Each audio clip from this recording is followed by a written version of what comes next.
take roll. I will go ahead and take roll. I don't see Donna yet. So just a heads up on that piece, but started the recording at 7 p.m.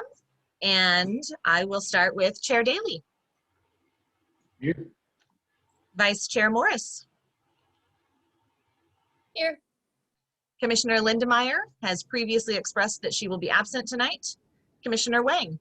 Here. Commissioner Ye. Commissioner Corrigan. Here. And Commissioner Valadez. Here. So we do have a quorum. Okay. Then what's next? Pledge of Allegiance? Yep, I can put it up right now.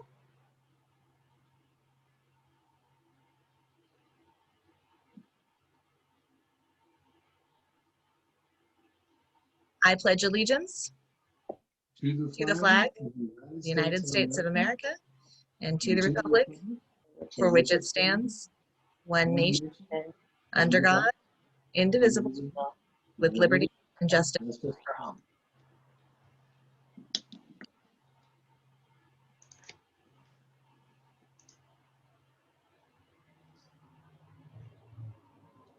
All right, so the first thing I would like to do is introduce our new city manager, Mr. Gabriel England. Hello, thank you. I just wanted to stop by and say hi to everyone. Thank you for your service and really let you know that we support you. And I'm excited to start working with you and have you assist staff in implementing the vision of council. So I don't have anything earth-shattering to say other than thank you, and I just wanted to sign on and start putting some faces and voices to the reports that I read. It's very helpful for me. So thank you for allowing me a few minutes just right at the beginning of your meeting to say that we support you and appreciate all you do. Thank you. Welcome. Thank you. Welcome. Yeah, welcome to Los Altos. Chair Daly, do you want to just circle the group and have you each say hi to Mr. England? Oh, that's a great idea. That's a great idea. Why don't we do that? And we'll start with Vice Chair Morris. And if you could just, say your name and a little 10-second, this is who I am kind of thing. Before we get started, Chair Daly, it's really hard to hear you. I don't know if it's just me or other people, but your sound is a little burbly. So, and it looks like Commissioner Valadez is agreeing with that. Anyway, welcome to our new city manager. My name's Theresa Morris. I've lived in the city for about 20 years, involved in neighborhood things, and jumped onto the Park and Rec Commission, and I'm really enjoying it. I've been involved with the current dog park pilot program, and also worked on a couple of other things recently. The Jedi situation, Commissioner Valadez and I are working on that. I live in the south end of the city, and I'm looking forward to meeting you face to face. And I am grateful that you're here and excited to see all the great things you do for our city. Great, thank you. Nice to meet you. Thank you.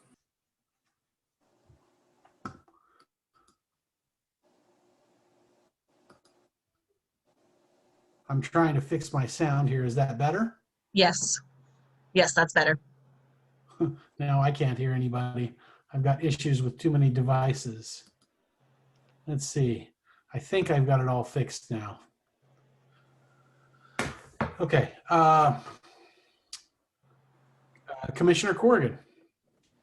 Thank you, Chair Daly.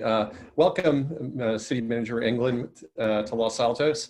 I've lived in Los Altos for a little over 20 years myself, like Vice Chair Morris. I live in the North Los Altos, and I've been on the commission for about a year now. And my focus has been on, as well, on the off-leash dog subcommittee and the skate park subcommittee committee with Commissioner Ye, and also with Chair Daly and Commissioner Lindemeyer on the joint use subcommittee, although I haven't played really any role in that up to now. So welcome aboard. Look forward to working with you. Thank you. Full disclosure, my dog loves the off-leash dog park. So just so you know. That's great. Commissioner Valadez? Hi, I'm Janine Valadez, and I think I've chatted with you a couple times at various things. But anyways, I've lived here since 1989, so a long time, same house.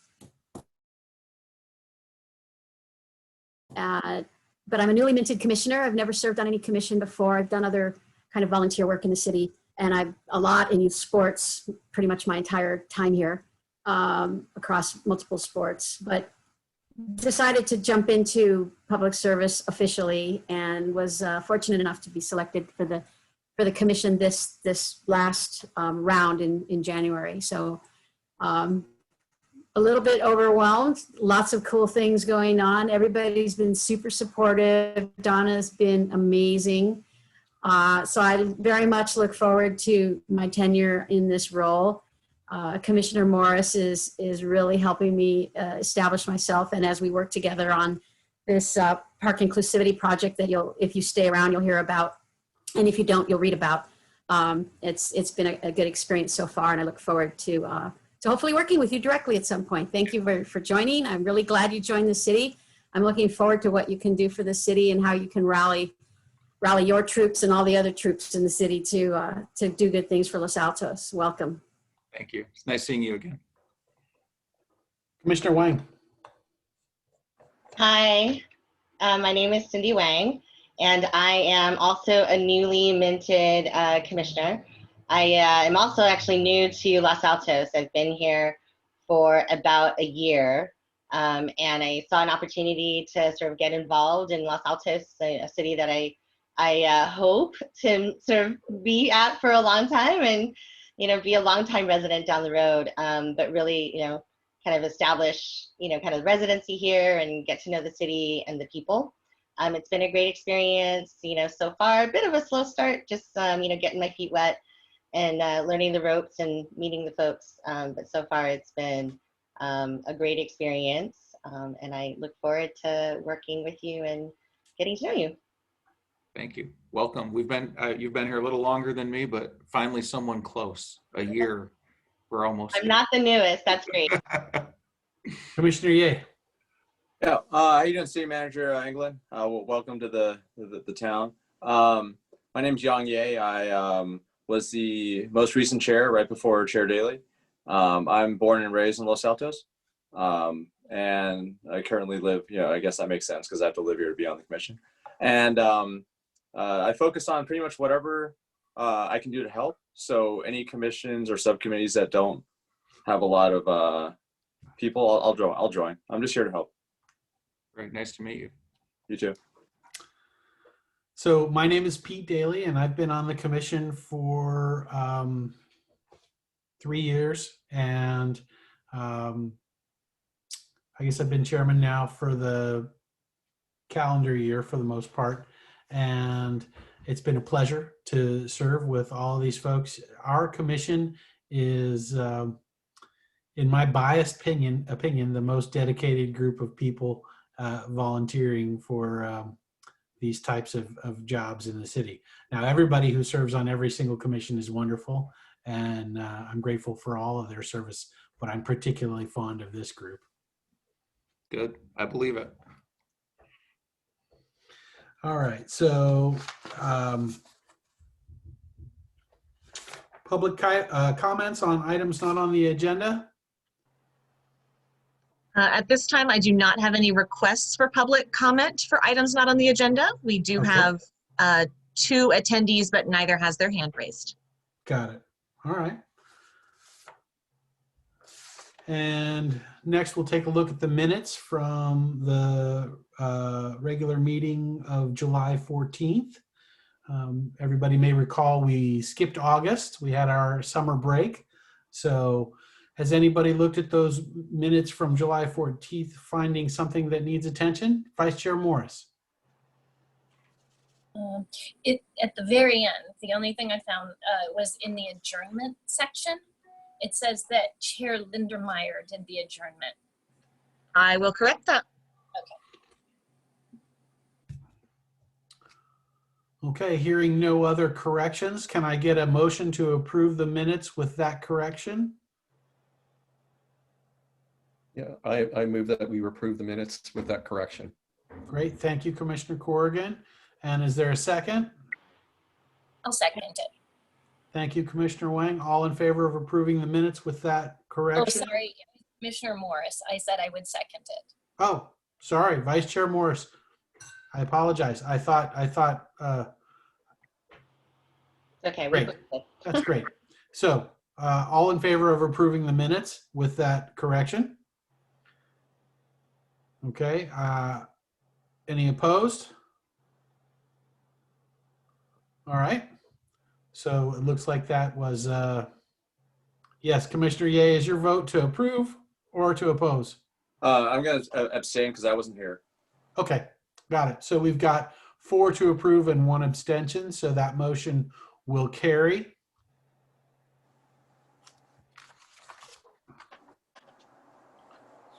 So next we have an update from the city staff on the ribbon cutting of the community center. Thank you, Chair Daly. It is with great pleasure to introduce our Rec Supervisor, Mary Jo Price, who will give you an update. Hello, thank you so much for having me. I'm going to share my screen. Give me just a second to get this going.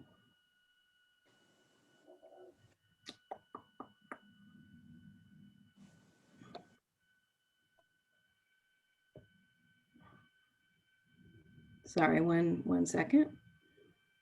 Here we go.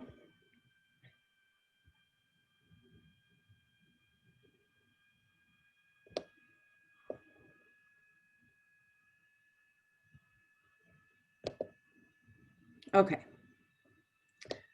All right. Well, I'm super excited to be here to talk to you about our ribbon cutting ceremony. We have been working very hard and we're very excited. We're just a little less than a month out. We are busy preparing to get the community center up and running.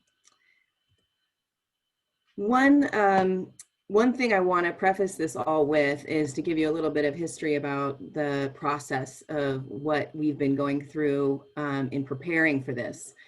It's been months in preparation before I was even on board. And when we began preparing for this, we were really thinking about this as the grand opening. And we were going to have a lot of people, invite the entire community. Our plan was to activate every room in the building. So we'd have a dance class going on so people could see how that was going in our dance and fitness room. We were going to have our grand oak room set up like a wedding reception and maybe even have past hors d'oeuvres, live music, all kinds of stuff we had planned. But like everything else, the COVID surge with the Delta variant has made us rethink all of that and pivot a little bit to keep the health and safety of the community and our staff and everybody at the forefront of this, to keep it in mind at the forefront of this planning process. So we have stopped calling it a grand opening and now are focusing on it as the ribbon cutting. We are reducing the number of people who are going to be in attendance. We are reducing the amount of indoor activity that will be happening, so we won't be activating the rooms inside.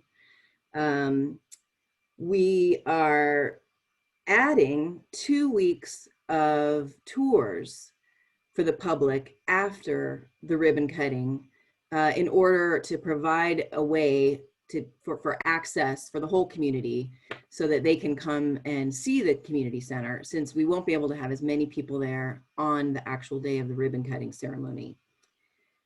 And so for those 2 weeks after, we'll be doing small tours, like 45-minute tours with about 10 people in each tour so that people have the opportunity to see the space. We'll talk a little bit more about that as we go on. But I wanted to let you know who was on the team. It's been a great working team. We have Sonia and Trevor from our public information office who have been working very, very closely with the mayor on the vision for the event.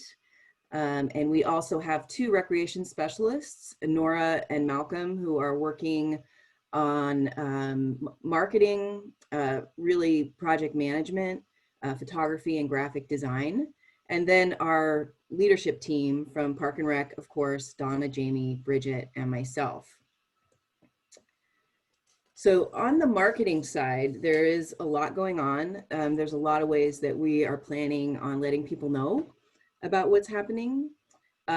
We have created a logo specifically for the event, and I'll show that to you in just a minute. We are running print ads in the town crier starting next week. We have 2 weeks of half-page ads, and then the week before the event, we have a full-page ad running. We're going to have also online ads for the town crier during that same time period starting next week. We'll have 2 city banners up from September 27th through October 11th. We'll be boosting some social media posting. And we're also sending out invitations. So there's a few different ways we're doing this. The first way is by email. So there is a round of email letters going out to elected officials, city council, other dignitaries, people who were very closely involved in the project. And that's kind of a save the date that's going out right now. And then to sort of back that up, we will be sending out paper invitations to that same group, but also will include all of the commissions, all of the commissioners, the past mayors of Los Altos. It will include state and county officials, the task force that was involved in planning the community center, all of the construction related groups that were involved in building the community center, our civic center partners, and a few other local groups. So that will be going out in about a week. And then the final way that we're reaching out to the residents is we're sending a postcard to every resident in Los Altos. These are the logos that we created. We have 2 because the first one is specifically addressing the ribbon cutting ceremony that's happening on October 2nd. And the second one we'll use as a follow-up. So for the tours that we'll be offering going forward. So for the ads that we're doing before the ribbon cutting, we'll be using that ribbon cutting logo. And then after that, for the tours, we'll be using the second logo there with the blue ribbon. So there are 3 ways for people to participate, for the community to see the ceremony and also the community center. So the first way is to make a reservation to attend the ribbon cutting ceremony.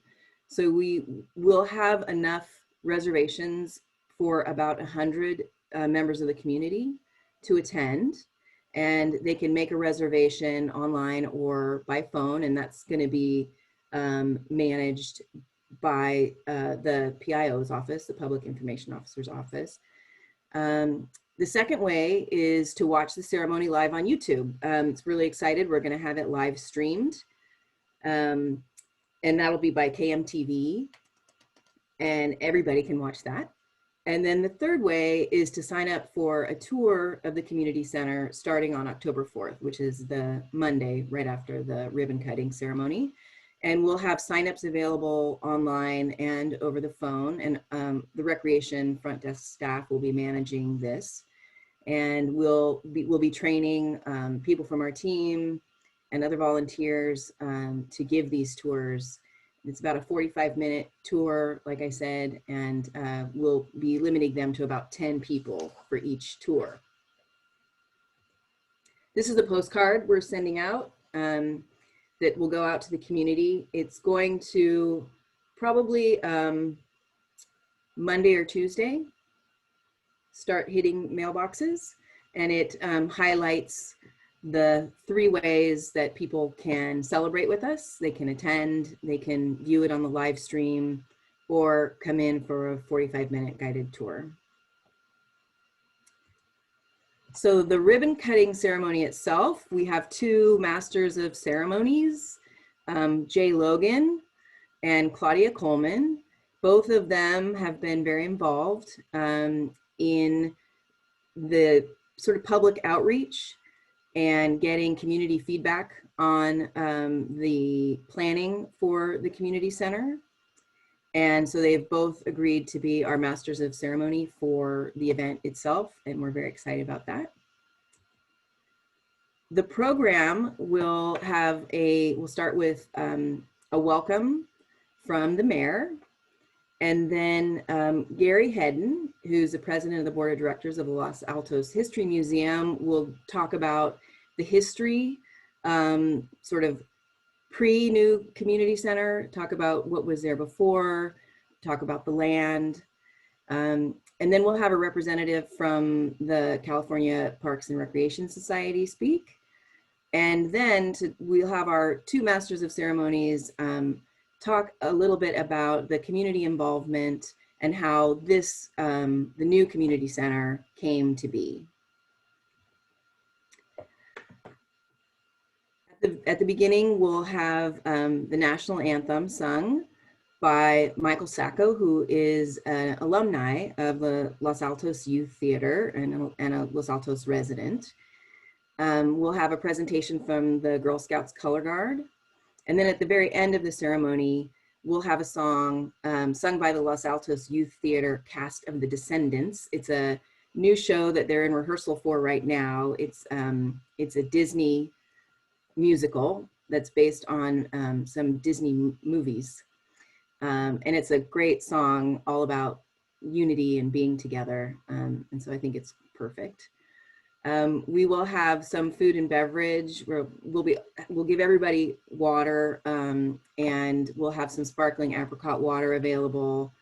We will have food in the courtyard, so we'll serve that outdoors.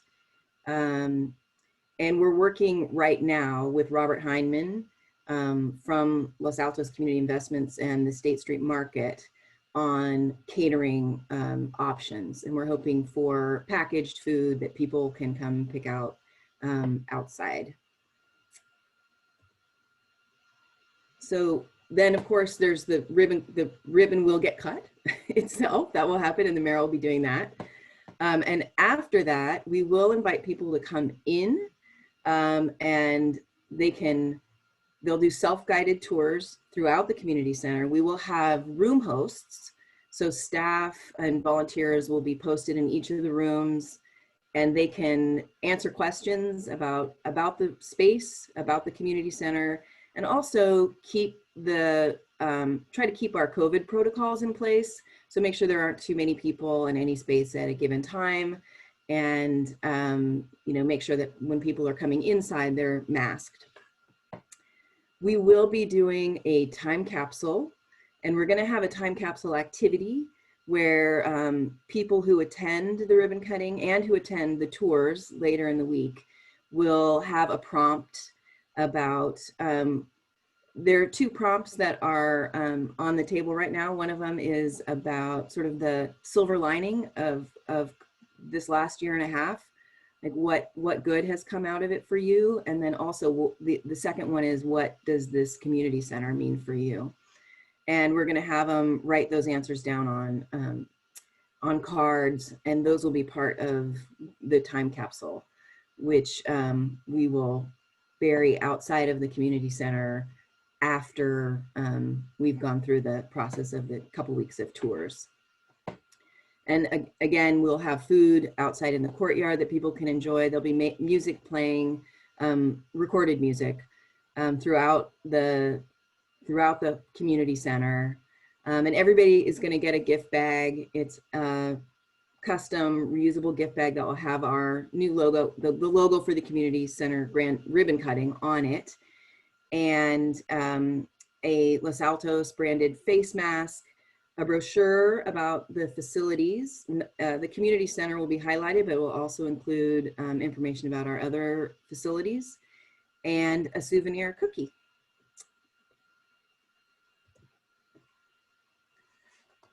So the other thing that will be going on that day that we're really excited about is that we have asked our Civic Center partners to participate in the celebration in some way.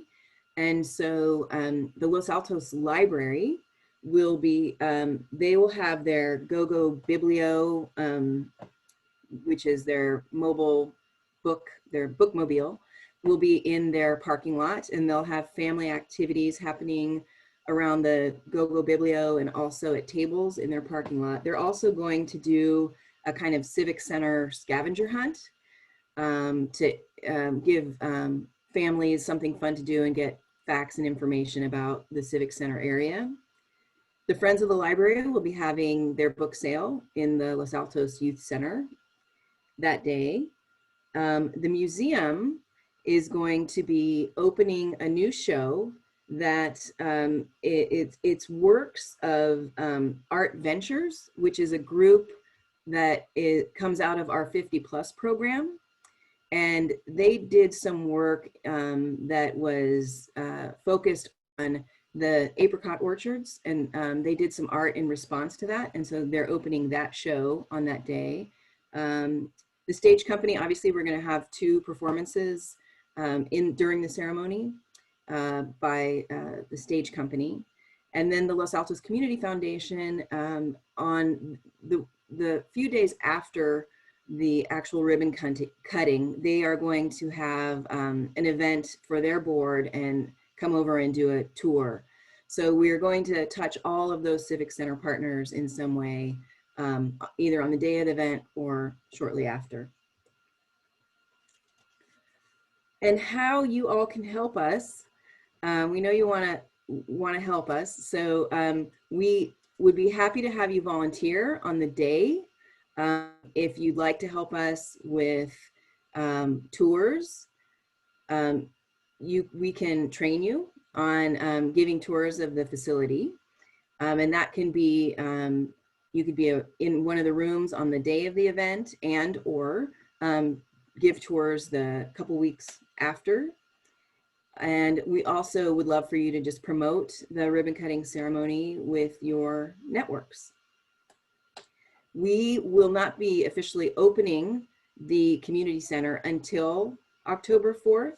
So there had been talk of soft opening or some programs starting in advance, but the decision has been made that we will be officially open to the public on October 4th. The Monday right after the ribbon cutting ceremony. So that is pretty much what's happening. And I just wanted to see if anybody had any questions that I can answer.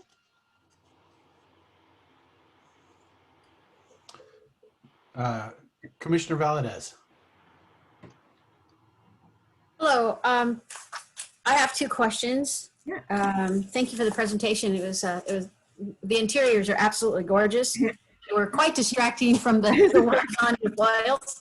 So it's just lovely. Anyways, my questions are 2. The first one is on your postcard that goes out to the community that lets them know that, you know, a few people are going to be able to, from the community, will participate. Card doesn't say how they do that. How do they find that out? How do they find out? I'm sorry, I missed it. How do they, the postcard that you send out, it says there are 3 ways to participate. And the first one is, you know, sign up for a spot, but it doesn't say how they do that. How do they do that? They go to our website. They can also call, and I believe the phone number is also on the postcard. I could go back to it if you want to see it. Oops. There we go. Here we go. So at the bottom there, it says to register for the ribbon cutting ceremony or guided tour, and then there's our website and the phone number that they can call. Got it. I couldn't see that on my screen. Sorry. Thank you. And my second question, I just wanted to know the latest, if that had been discussed with the History Museum in terms of the ribbon cutting versus an eventual, will there be a grand opening at some point? Or is the ribbon cutting really going to be the major signifier of the opening of the community center? Yes, the ribbon cutting is the major signifier. Okay. Given that that's the case, was there any further discussion about doing a land acknowledgement for the community center? The last time I talked with Elizabeth about, okay, go ahead. Sorry. So in fact, myself, Elizabeth, and the mayor are meeting with representatives from the Muwekma Ohlone tribe on Thursday of next week. So we will be meeting them and talking to them not only about land acknowledgement, but also ceremonial options for celebrating the community center. And then they will also be visiting the museum to look at the permanent exhibit that they are planning. So it will not happen as part of the community center project. It'll be a future project, the land acknowledgement. Okay. Okay, I think Commissioner Wang, did you have your hand up for a question? Yeah, I did. I was just wondering if you guys looked at possibly advertising on Nextdoor on the app. So many of the residents of Los Altos are on it. It just might be a good way to also reach out. Yeah, I do think that was on our list, and I'll bring it up again in our next the next time I talk to Nora, who is the one who's setting up all of the advertising. That's a great suggestion. Thank you. Vice Chair Morris? I wanted to say thank you for the presentation, and thank you for thinking of inviting all of us. And then I really wanted to say thank you for allowing people to call in to be able to reserve a space. I think that's very important for people who don't necessarily have internet access or want to have to work that way. So I appreciate that you made that available. Yeah. Are there any other questions?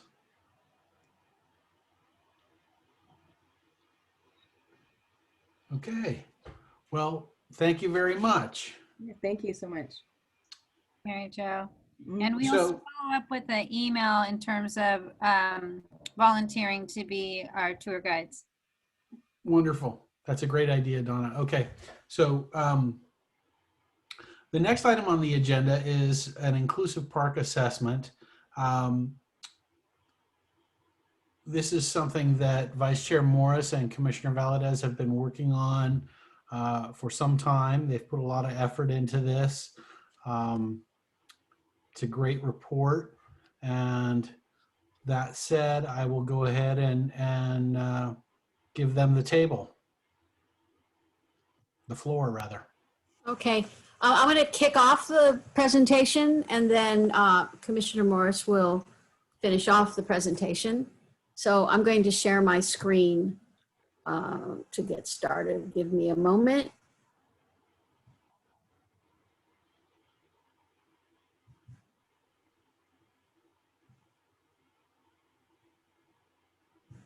All right, can everybody see that? Can you maximize it, Commissioner Valadez? There you go. It should be, is Yeah, it? it is Okay, now. great. Okay, so the name of our project has undergone a few changes, trying to simplify it and make it a little bit more easy to remember, a little easier to remember. So the project has gone from small steps to increasing inclusivity, and it has ended up now as enhancing park inclusivity. So that's something that, 3 words, hopefully everybody will remember. And as already stated, the JEDI subcommittee is comprised of Commissioner Morris and myself, Janine Valadez. And let me advance. Today, the agenda is going to be basically a project update. We're going to simplify and summarize the work that we've done since the last time we met and report it out to the commission. And the format of that presentation will be, I will go ahead and describe the method that we followed. And then I'll also describe some of the kind of considerations and practicalities that we faced and some limitations as well. And then I'll hand over to Commissioner Morris, and she will describe what our general suggestions are. Now, she's not going to go through everything that's in that 44-page report. We've aggregated them into a general category, so she'll describe what those are. And then after that, she'll finish up with the next steps that we're planning for this project.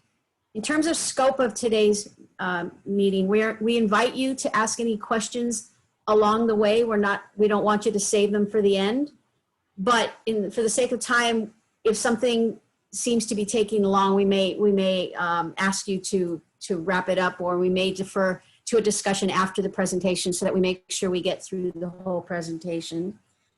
And the second thing is that the goal today is not to legislate anything, not to make any decisions. We are simply giving you an update of the assessment that we did, and I'll describe what that means. What we ask of you is to listen to what we present, see what we present. Hopefully at some point you've either already done it or will do it. Go through that long report. It's very visual, lots of pictures. That's probably more pictures than words. And then that'll set you up when we come back to the commission the next time to actually ask for something specific that has some meat behind it. You will already have that baseline of understanding. Any questions so far? Okay. So the first thing I want to describe is the method that we followed. We walked through every park in Los Altos, and that included Redwood Grove, although we ended up not making any specific recommendations about Redwood Grove itself.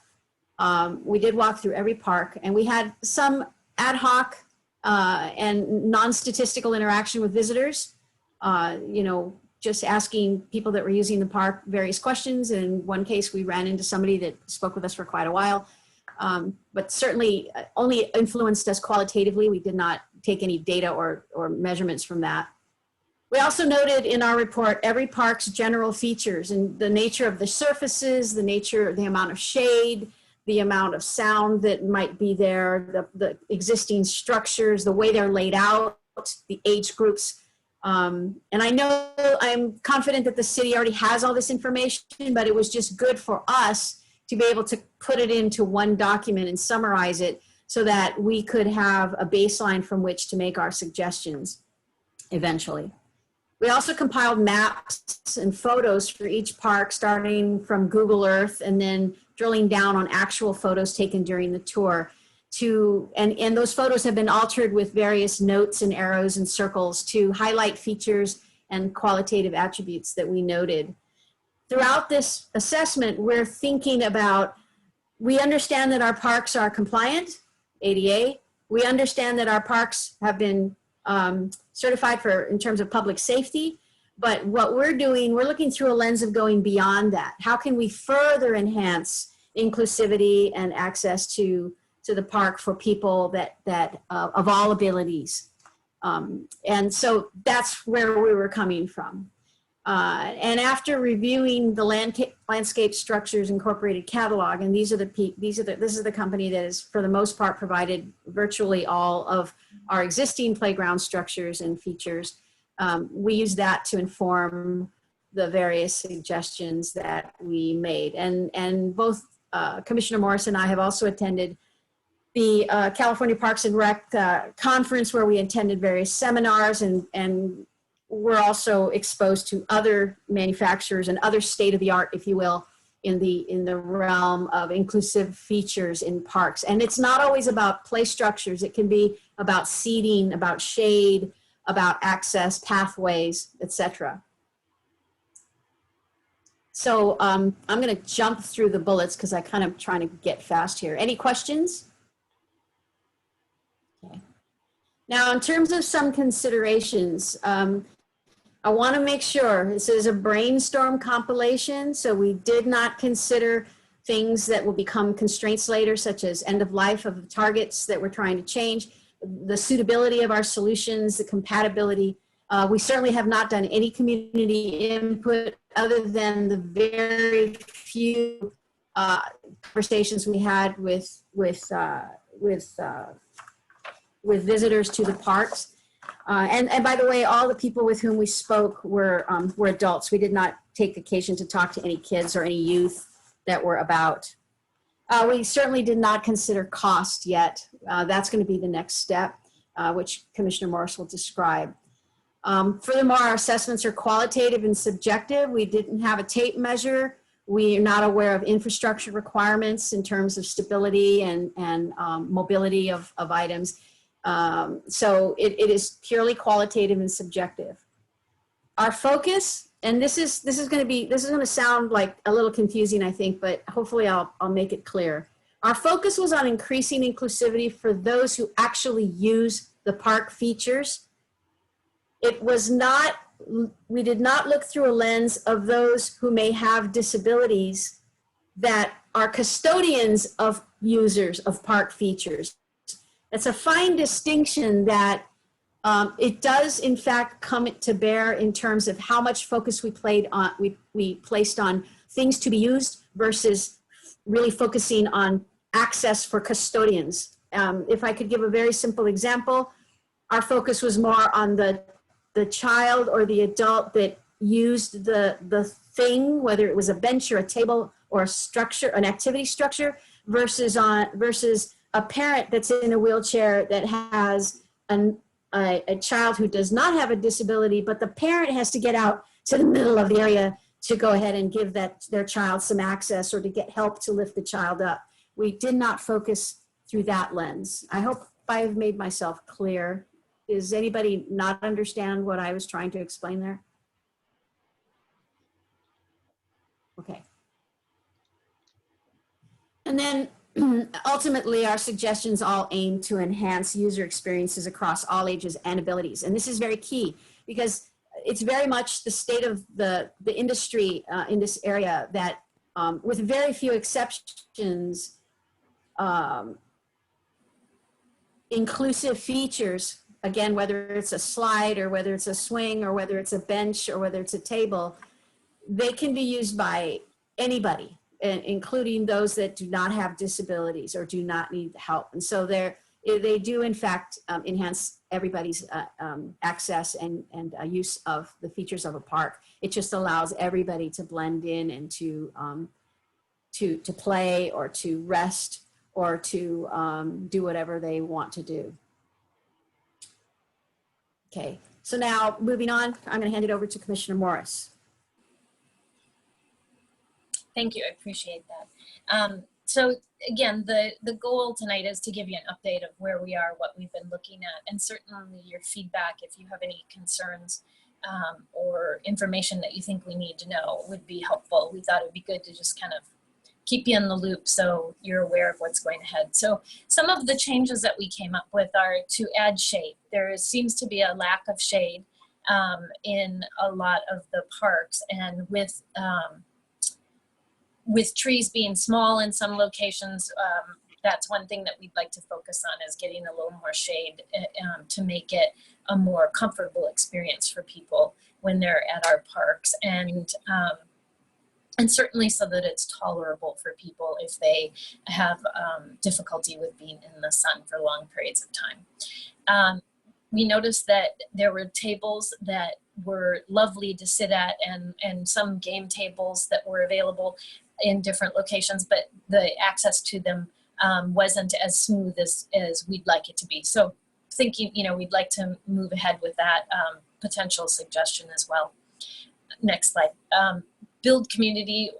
We found these lovely game tables in some of the parks and realized, hey, this is a great way for people to be able to sit down and have time together and play games. And so adding in tables that have a multi-function like that, so they can be tables that people just sit at, and it can be tables where people are able to sit down and use the design of the table that's there as a game. So it would be nice to include a few more. That would be a feature that would bring a variety of ages together as well, potentially. It may be something, and I'm going to go just a little off what Commissioner Valadez and I spoke about, but it may be something where we're able to leave the game parks there and people have access to them 24/7 as much as our parks are open. Next slide, please. We found ways in each park. We looked at ways and discussed ways that we could put in at least one feature. And the idea overall, as some of you may recall that have been on the commission a little bit longer, the original idea that I was promoting was, look, let's just get one thing into at least some of these parks so that we have something that when different abilities come into the park, they can be included in that park. So we don't have, say, a child that is excluded from being on the playground in a way that, you know, isn't the same as their sibling. So, or their friend. So we looked at things like adding in a merry-go-round, an accessible merry-go-round, some swings, sound features. It's very popular right now, as many of you may know, to put in these sound features. They're great and they're accessible to everybody. And so we looked at places that we might be able to do that. We came up with a couple. Raised activity tables so that everybody can participate at the table, and increasing some change or making some changes to the paths. Next point, please. Next slide. So when we were looking at the ground, we realized that there were some areas that we might be able to put in some soft rubber or decomposed granite so that the accessibility to the particular feature would be that much easier. So again, we're all 100% ADA compliant in our parks. We're trying to make it easier and that much more friendly for people to be able to come into the parks and enjoy them. So cost is a huge factor in soft rubber, and much more so than the sealed decomposed granite, but it's still a cost thing to be considered. So as we move forward, I'll explain what our next steps are. Next slide, please. So also, again, looking at places where we might be able to add in something that is in an area that isn't being utilized as effectively as maybe it could be, and adding in maybe the tables like we were talking about, or it may be some other, you know, bench or feature that someone could get use out of, and we could do it in a way that wouldn't go against what sort of the general consensus is that we've been hearing in our town, which is we like our parks the way they are and more open and less developed. Next slide, please. Thank you. So our next steps are we need to meet with staff and we need to meet with manufacturers to see what is possible here. Can we do this? Is there an affordability issue for it? You know, what will it take if we want to do this? Can we remove the swing that's already in place and put in a more accessible swing? So we have that ahead of us. We're just fleshing out what our desires and our, yeah, if we could do anything, this would be great sort of approach. So we, as this says, we need to discover whether or not we can afford to do this and how it might be done in the future. Next point, please. And then after we get shot down about many of the things that we're thinking about and we get brought back to reality, we're going to have to narrow that list down to the feasible options that are available to us, and come down to what parks maybe do we start with, because it probably wouldn't be every park. It'd be maybe 1, 2, 3 parks. So we have to figure all of that out. That's ahead of us. Next slide. And then we will go ahead and come back to the Park Commission, give you those specific recommendations and talk that through so that we know where we're going from here. Next slide, please. And that's it. But other than, I would ask that you do take time to read that report. And as Commissioner Valadez said, it is a lot of pictures. And I want to just take a minute and say, Commissioner Valadez is amazing when it comes to technology and putting reports together. this is all her baby as far as the technology goes and the report goes. I mean, there's editing and stuff, but she put it all together. Those hyperlinks that are in there, which just impressed the heck out of me, that's her. She's really done an amazing job. So I hope you take the time to read the report, look it over, certainly reach out if you need to give us any feedback. We'd appreciate it. And if you have any concerns or suggestions, as I said when I started, we're happy to hear them. And if you have any questions now, it'd be great to hear from you. And that concludes our report. Thank you, Vice Chair Morris and Commissioner Valadez. I do have a few questions and some notations. I went through the report quite thoroughly and was very pleased and impressed with everything that you guys did.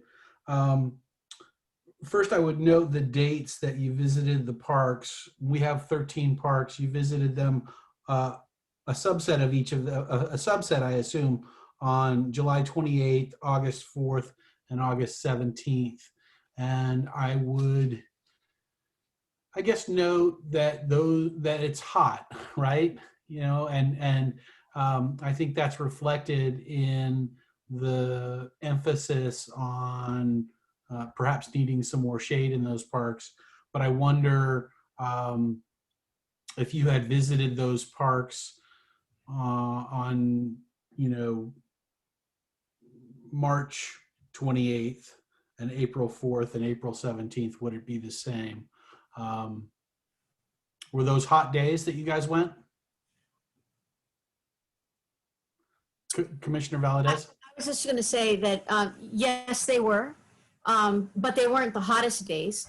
You know, the weather got really bad shortly thereafter. But what we found is that, you know, I'm retired, so I tend to go to parks a lot.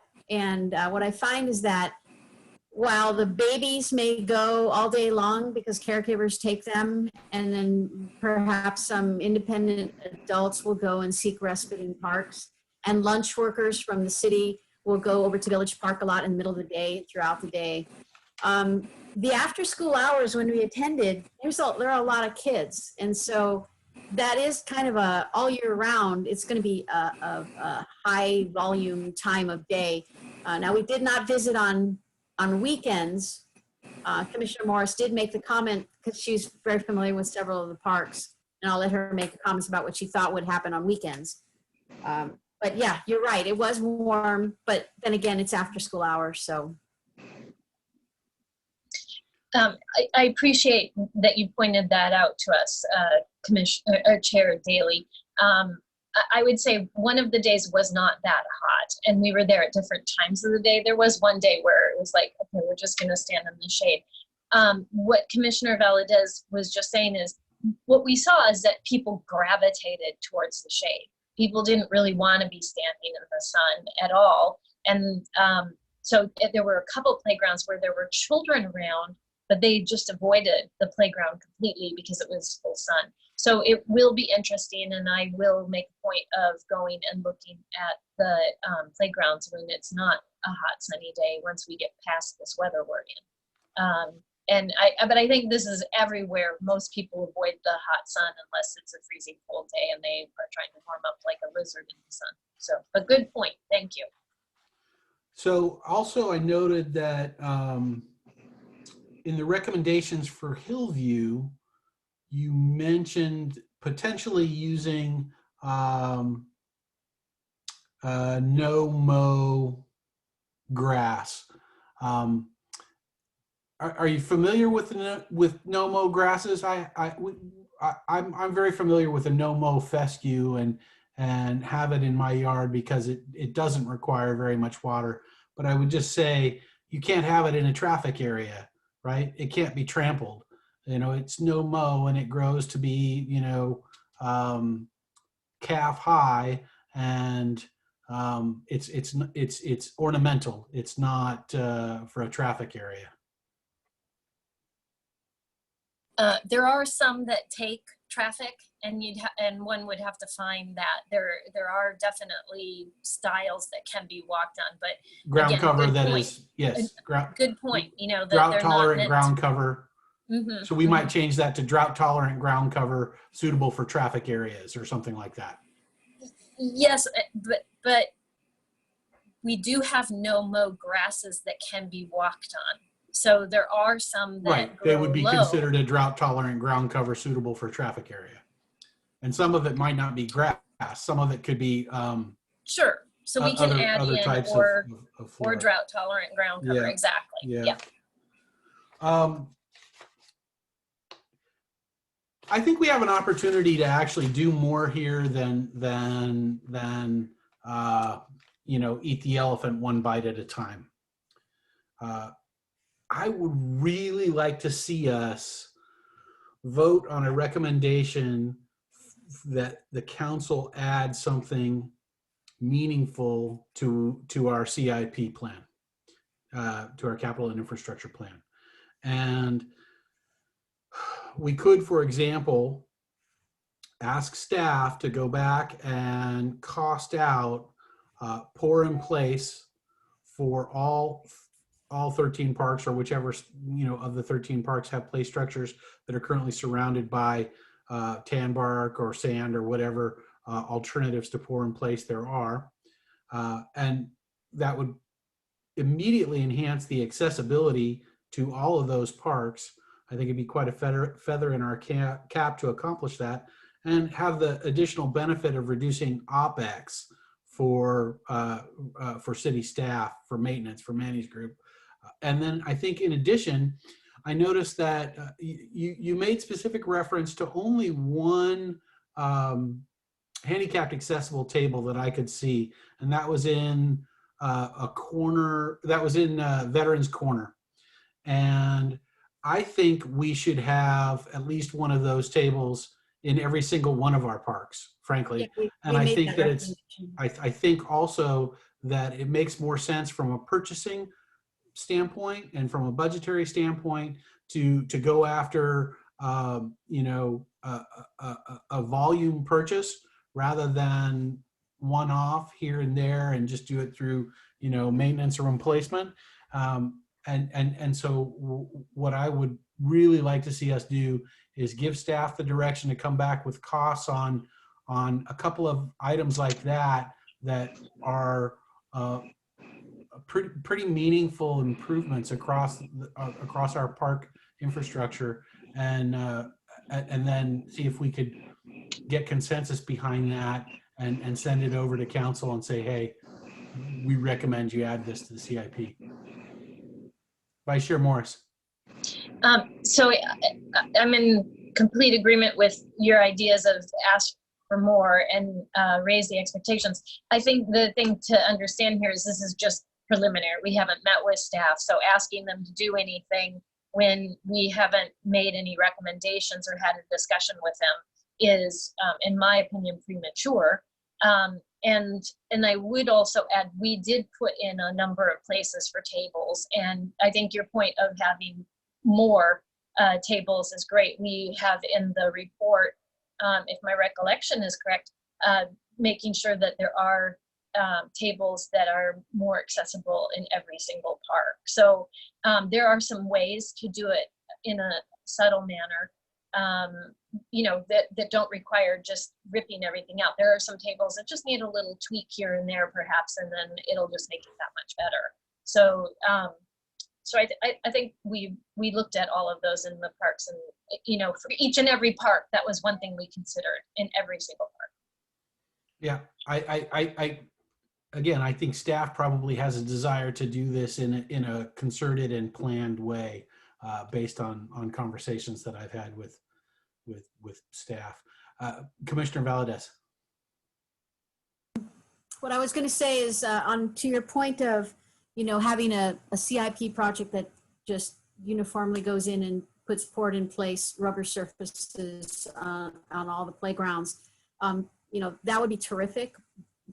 Our view is that, well, first of all, there are significant capital improvement plans in the 5-year plan that relate to inclusivity features, that relate to shade, and that relate to, there was one other, and now I'm forgetting.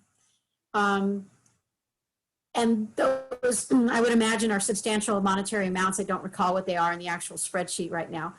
But just from a practical standpoint, let's say that we did go ahead and went through the whole process and we went ahead and poured in place rubber surfaces to all the parks, to all the playgrounds. At the end of the day, they would be more accessible in terms of being able to walk and roll on them. But if we don't have any inclusive features on the playgrounds, we haven't really solved the problem for the users. So the approach that Theresa and I, the Commissioner Morris and I, or Vice Chair Morris and I are going to take is something where we still consider, and this is why we have to meet with both manufacturers and staff, where are there economies of scale? You know, you don't want to buy one table, you want to buy 10 tables or maybe more. But in terms of other things, there might not be as much economy of scale constraint that you face. And it might be better to do more things to maybe one park rather than do one thing to all the parks, if that makes sense. We'll take your input, that's good input. But I think we really want to proceed with our feasibility study to see where the economies of scale, where elasticity, price elasticity exists, and where implementation ease and compatibility with existing structures exists, so that when we do make a change, whether large or small, we actually end up with something that's really usable to individuals that go to that particular place. Thanks. I want to get Commissioner Wang and Commissioner Corrigan and Commissioner Ye to get in on this discussion. Which one of you would like to go next? Commissioner Corrigan. Yes, thanks, Chair Daly. I just want to commend the really rich, really thoughtful work. I was amazed at the input here, the real thoughtfulness on a park by park basis. I can't commend Commissioner Valdez and Vice Chair Morris enough for that work. A couple thoughts came to mind. I mean, the one, because clearly the whole feature set's well thought out. I was curious how you're going to get feedback from the actual. I think I would go to the disabled community itself. If we can somehow reach that community and kind of go through the list of capabilities and find out what they're most likely to use. What would they prioritize first? Because what we don't want to have is, you know, I mean, as a gross example, where you have the situation where you have 10 parking spaces for the disabled, only one is used. We want to deliver what people really want and make sure we get good use out of it. And so that's one question I would have, is going to the actual disabled community and their priorities from your list, you know. And then another question would be, as we roll this out, it'd be nice to see when you roll out a feature to a park or two parks, can we watch the adoption like we've kind of done with our off-leash, you know, dog hours? Like, is there some way to monitor usage over, let's say, I don't know, just 2-3 months to see if this feature is actually being used? Because again, you know, one is there a perceived need from the community, and then is there actual usage? So those are my main thoughts. And the third one is kind of what is your criteria for making decisions about what's added to each park? The disabled community will have a voice, and from the numbers I've looked at, I think it's, at least for people in wheelchairs, it's perhaps 1% of the population. So, you know, the 99% of the rest of the population is going to have to weigh in too. So if this feature is a 5 out of 5 for a disabled person, and it's a 5% for the other 99%, how do we decide? So when you get to the implementation plan, I'd like to have some criteria involved to make those trade-offs, because it's inevitable, right? We're doing this for a very valid reason, but it'd be nice to know the criteria or think these through in advance that we can all agree on. So that's my high level. I have no objection at all to the great. I mean, there's just a plethora of good ideas here. So before I come back to the subcommittee for responses to Commissioner Corrigan, and I don't think he has a specific question for you guys to answer at this moment. I'm going to go ahead and see if I can get some of the other commissioners into the discussion. Commissioner Wang, do you have some thoughts? Yeah, I do. First of all, thanks for putting together, a great report, really comprehensive. And I think from my perspective, looking at it, from thinking about outdoor fitness, the fact that the photos and everything that you guys included was super helpful. So I just had two thoughts. One is, there's a lot here. We have a lot of parks. You guys have, ideas for each one. And, Vice Chair Morris had said in her remarks, well, once we get brought down to reality, then we see what we can do. I'm sort of with, Chair Daly in that, I think a more comprehensive, maybe more ambitious plan, but rolling it out sort of over time might be better than just a little bit, starting with a little bit at each place. Like if we sort of said, we want to tackle, 2 parks in 1 year, 3 parks in another year, however, whatever that plan is, I think it would be, we should try to sort of do something more comprehensive and meaningful in the park. So, the ramps, and the features and the tables, if we think that that's something that would be, really sort of beneficial and we have, the public support to sort of do that, I think that should be kind of the ambition, and then rolling out over time if we have to. And then secondly, just specific to the outdoor fitness, when I was looking at your report, it was really clear to me that, Lincoln Park, I think Chair Daly and I, we agree that Lincoln Park is a great, candidate for a location to install outdoor feature. And so, working closely with you guys on, when you get to that point of, planning, kind of proposing kind of where things might go, just doing it in concert with potentially the outdoor fitness, addition too, would be great. And then I think the other park that, I thought that might be a good candidate is the Mary Mead Park, just from the lens of outdoor fitness. But I haven't discussed this with you, Chair Daly. It was just kind of my initial thoughts. I agree. I'm particularly interested in what we could do at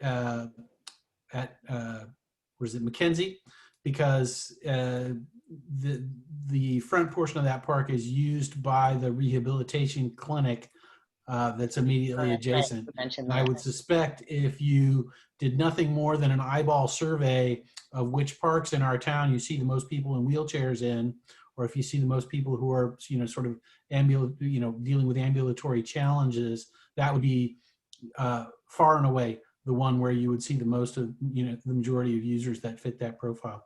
Commissioner Ye, do you have some thoughts you want to share here? Yeah, I don't know if it's in the report. Do we have any idea how many people are actually following in this group that you guys are talking about?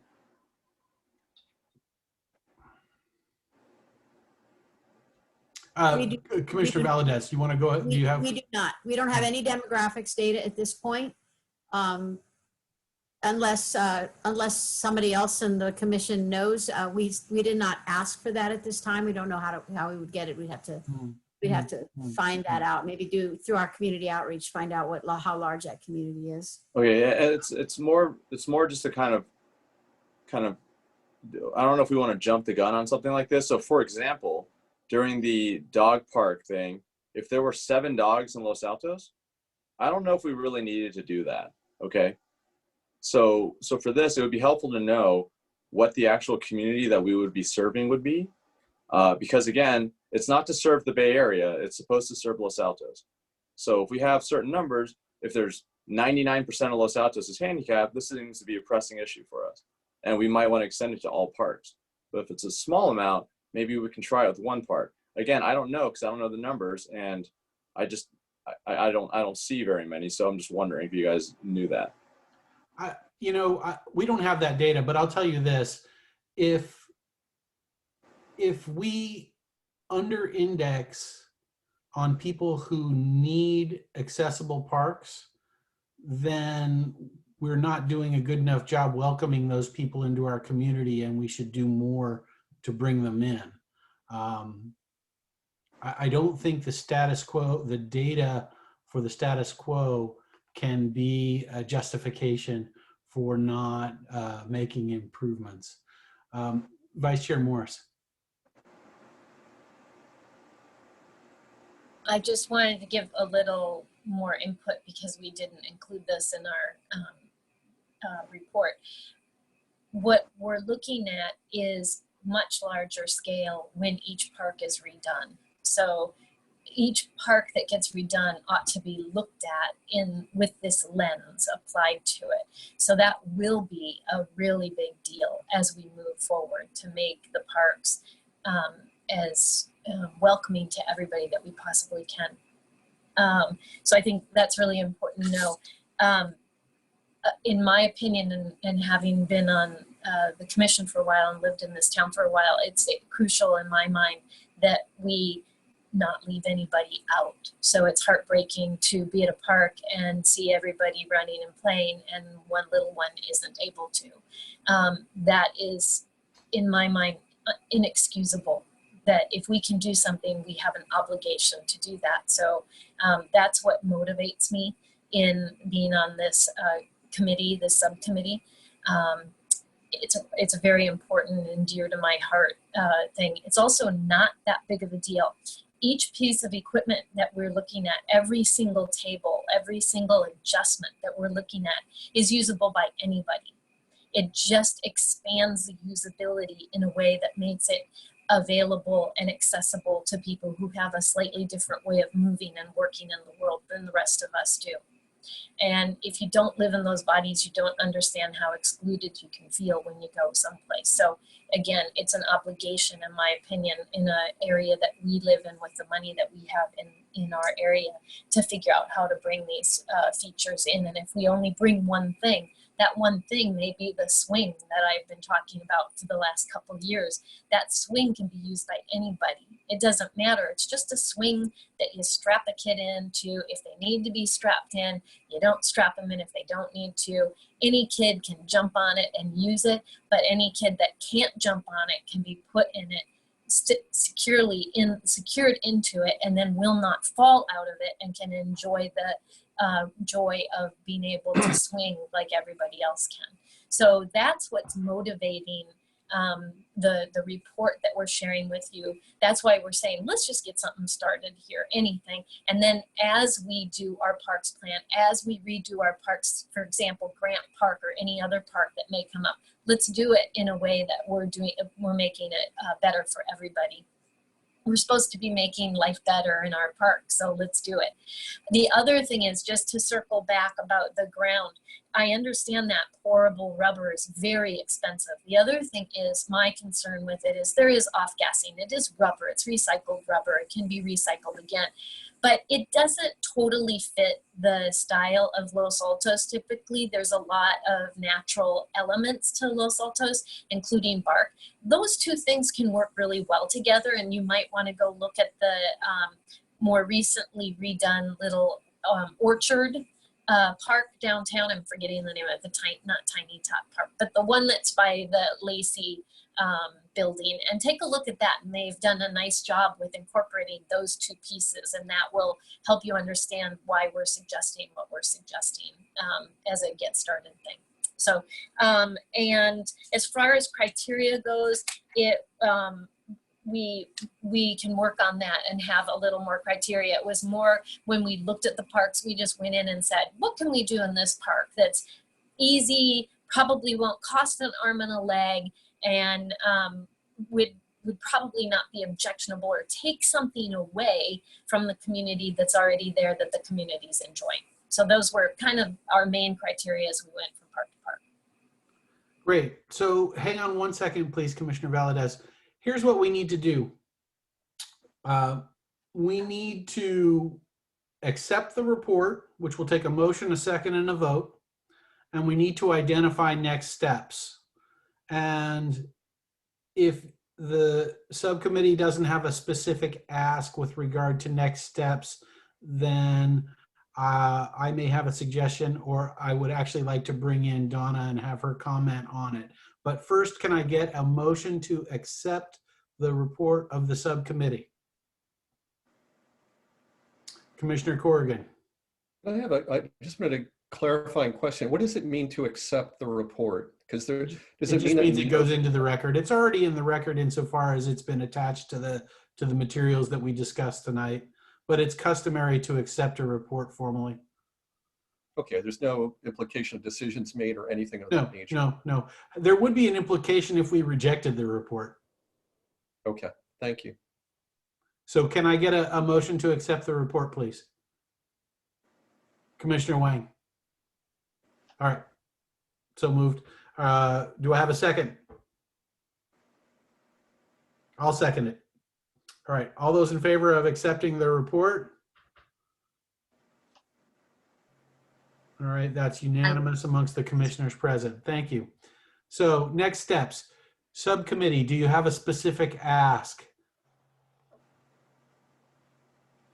Yes, the slide 6 describes the next steps that we want to follow. I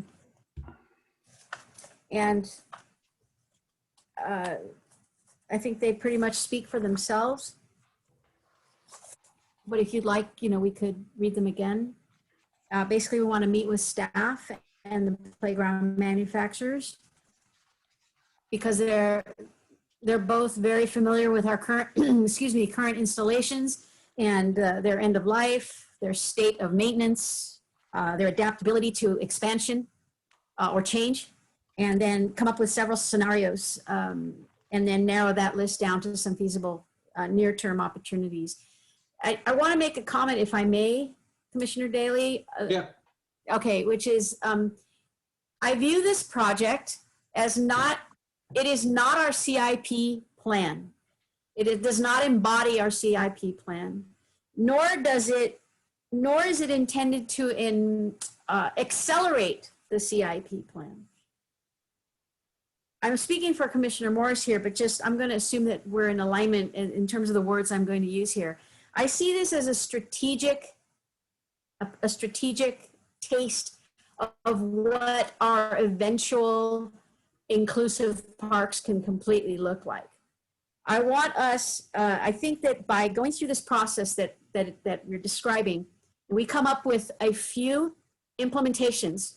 And again, we have to consider economies of scale and things like that. But if we come up with a few implementations, then we can actually get, speaking to Commissioner Corrigan's comment about adoption, or usability, familiarity. It takes education, for example, to teach a community that these features are even there.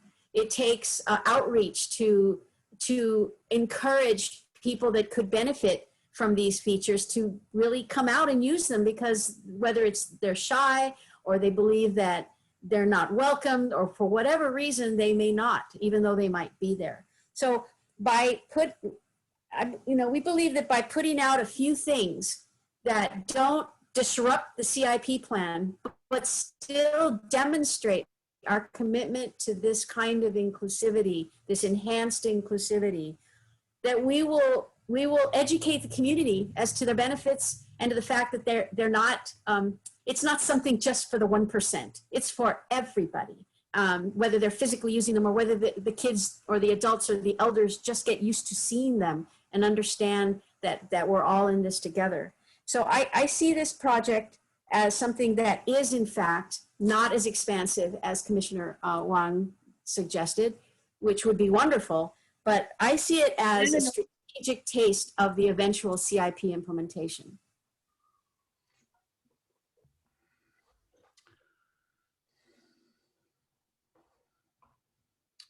All right.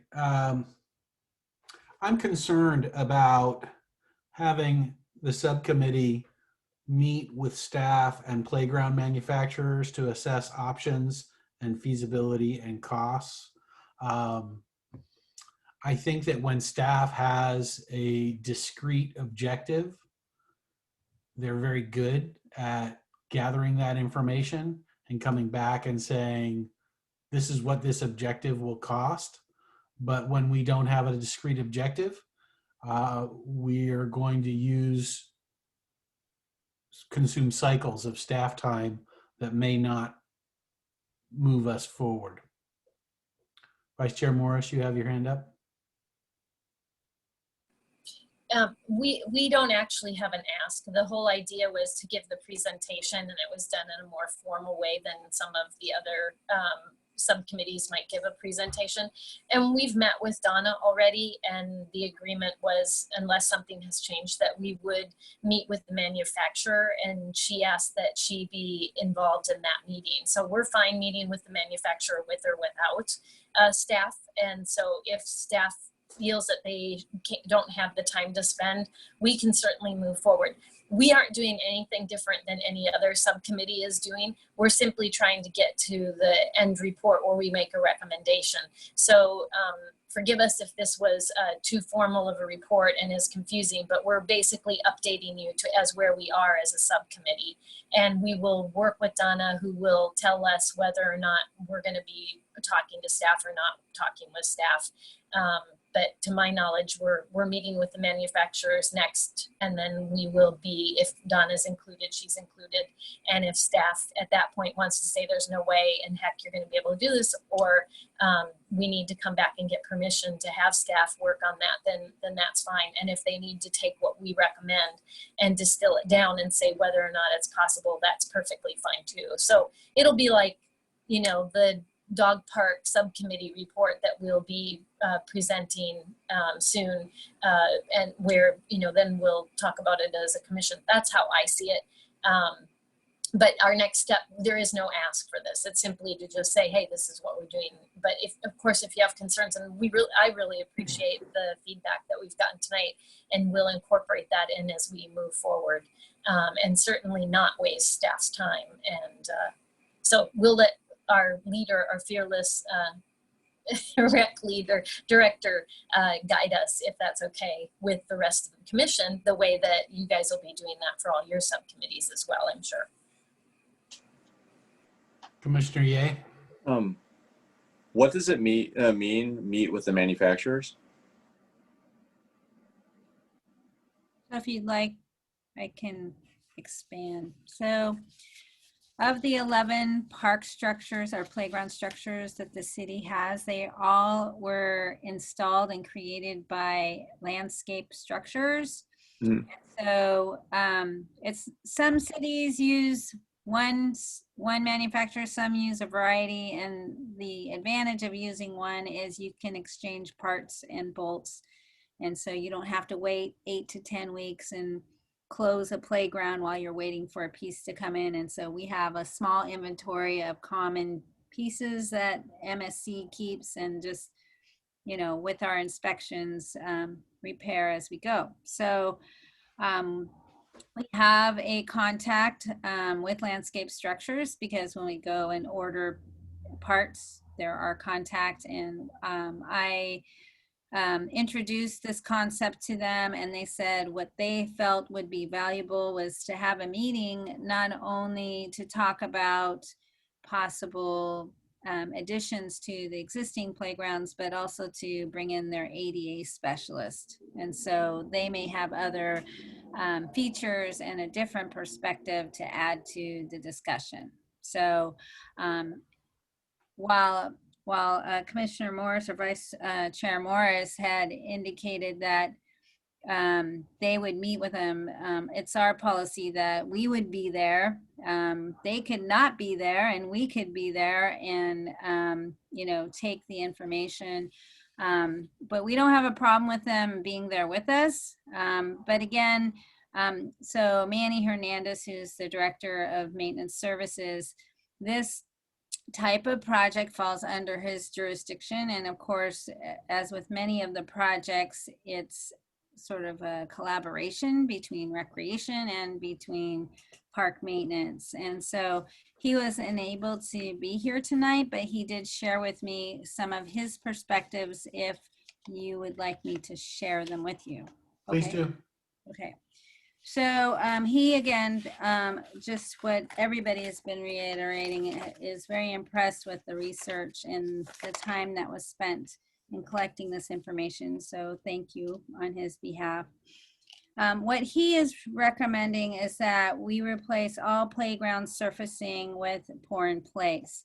From a maintenance perspective, it would tremendously help to reduce the amount of maintenance that is done in the playground areas. So there's, you know, there's two pluses. So one is it increases the accessibility, and it also reduces maintenance, which means our maintenance guys can be doing other things in other parts of the park.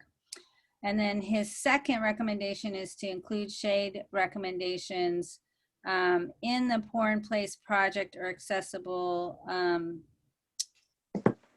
or I think he says swings. I can't read his writing.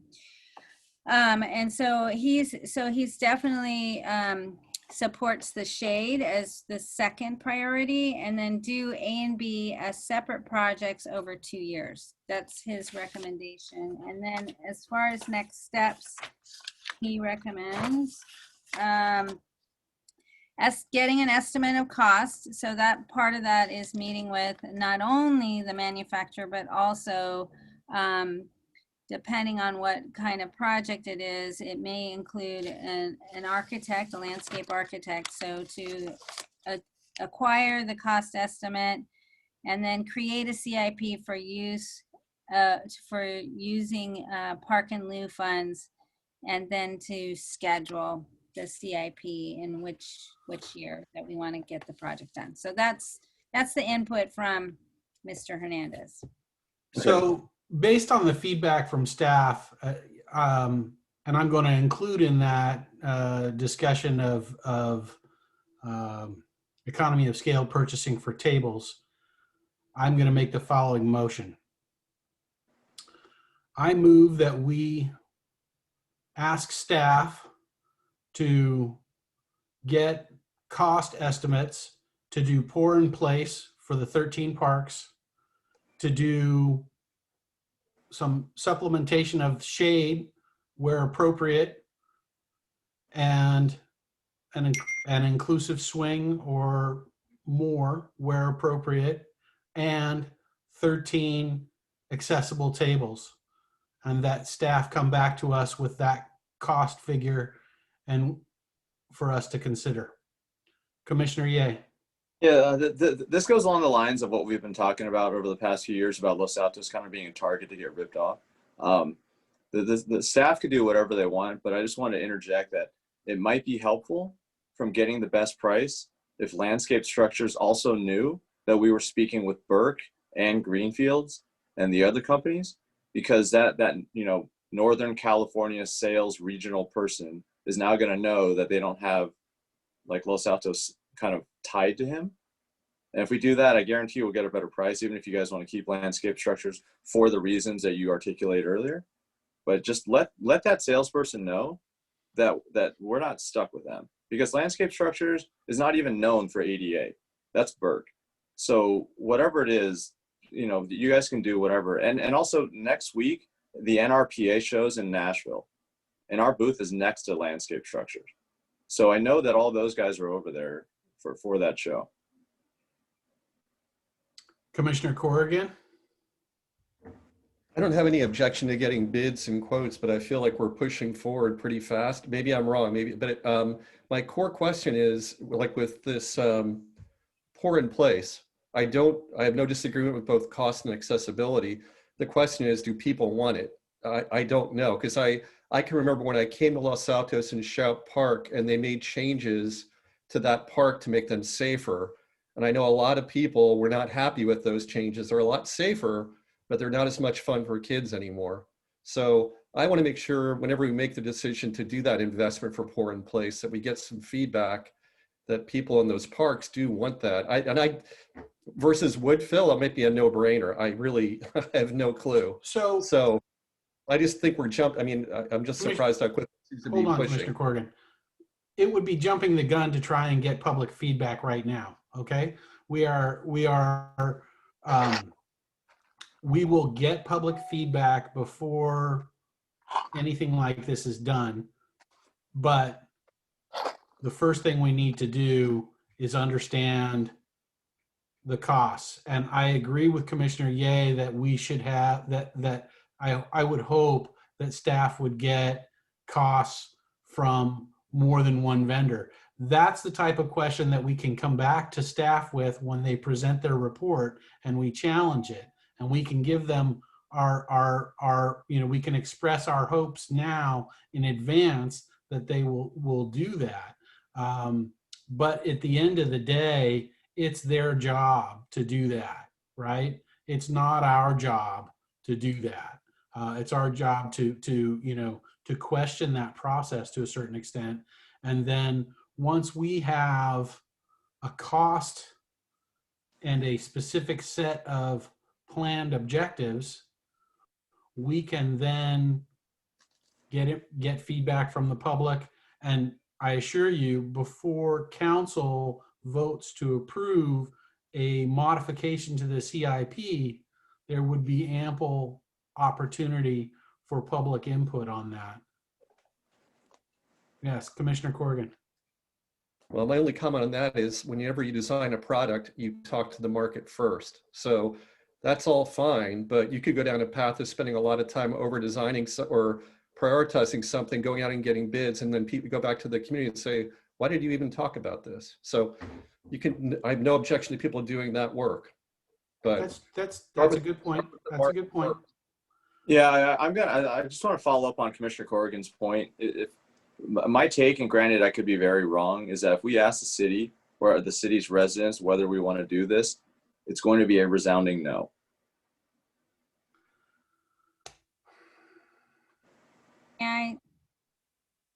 Okay, we have a motion on the floor.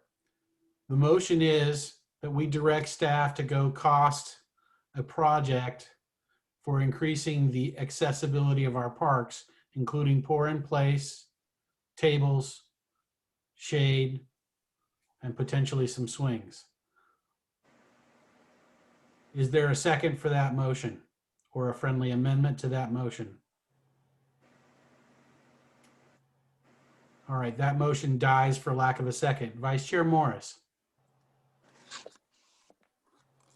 May I wait until Director Legate has a chance to say what she wanted to say?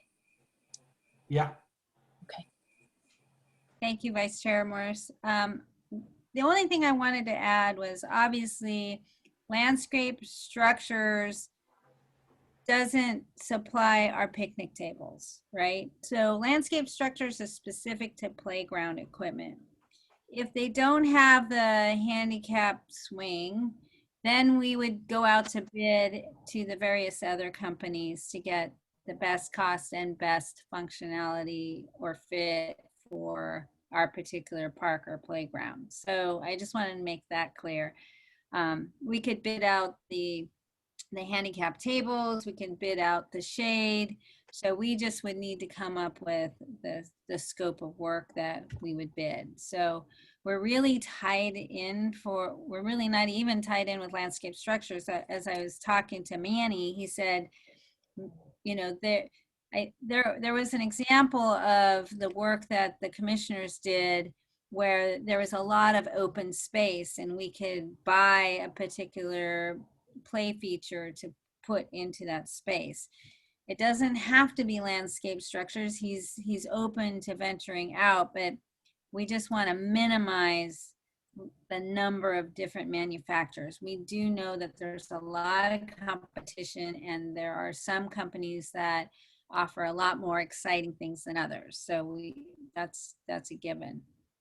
The other thing is Commissioner Ye mentioned the NRPA conference, and I'll be talking later on about the CPRS conference, which is coming up in March. And so that is also a more local, more affordable opportunity for us to see what the manufacturers have out there in the industry.